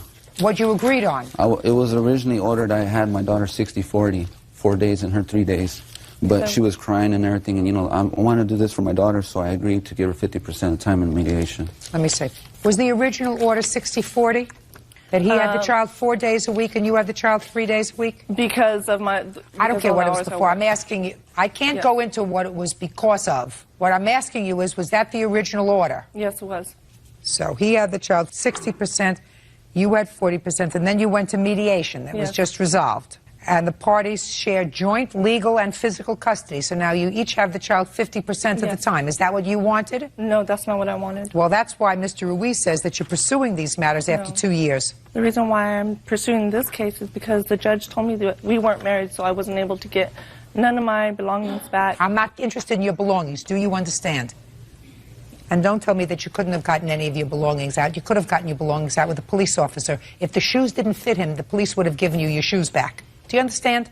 Your Honor. And if you had personal papers, the police would have given you your personal papers back if you went back into the house. You chose not to do that 2 years ago. No, because I didn't want my daughter seeing the cops doing nothing to him. There's plenty of times that the cops that came to the house when he threw me around. Listen to me very carefully. I don't believe what you're saying to me. Because from December 2001, when you say you left, up until 2002 in November, according to both of you, you did sort of see each other off and on. And that's why I left him for sure. So that you could have gotten your shoes and your personal papers. You had plenty of time to do that. Stop being a victim. Okay? Be a grown-up. You have a 6-year-old child. Your Honor, she said that she had emotional distress and pain and suffering since 2002. Every time we go to court, she doesn't have her story straight. I have her story straight. Tell me about the ring that you gave her, Mr. Ruiz. Yes. Tell me when you gave it to her. Under what I circumstances? gave it to her on Christmas Eve, I believe. What year? 2001. You said you broke up Christmas 2001. Yeah, we did. So how come you This gave her the was- ring Christmas Eve? Well, I don't know. I was dumb. I was, straight up. Well, what did you say to her when you gave her the ring Christmas Eve 2001? I asked her to marry me. And what did she say to you? She said yes. She goes, right now I need some space because her mom was sick, this and that. Okay, whatever. She said, but she does want to marry me. That's what she told me. What did you use this credit card for? Every time we needed money together, we would just pull it out of the ATM, just money straight out. So you used it for joint bills? Yes. Good. I want you to tell me about the agreement that he made, if any, to pay you back for this.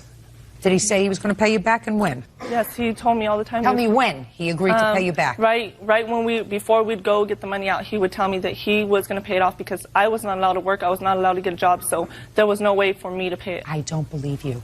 I don't believe you that if you're living together and you have a child, that each time you would go and get money out of an ATM, he would say to you, I am going to pay back this amount because you're not working, because I don't want you to work, and I'm working, so each time we go, I'm going to pay you back.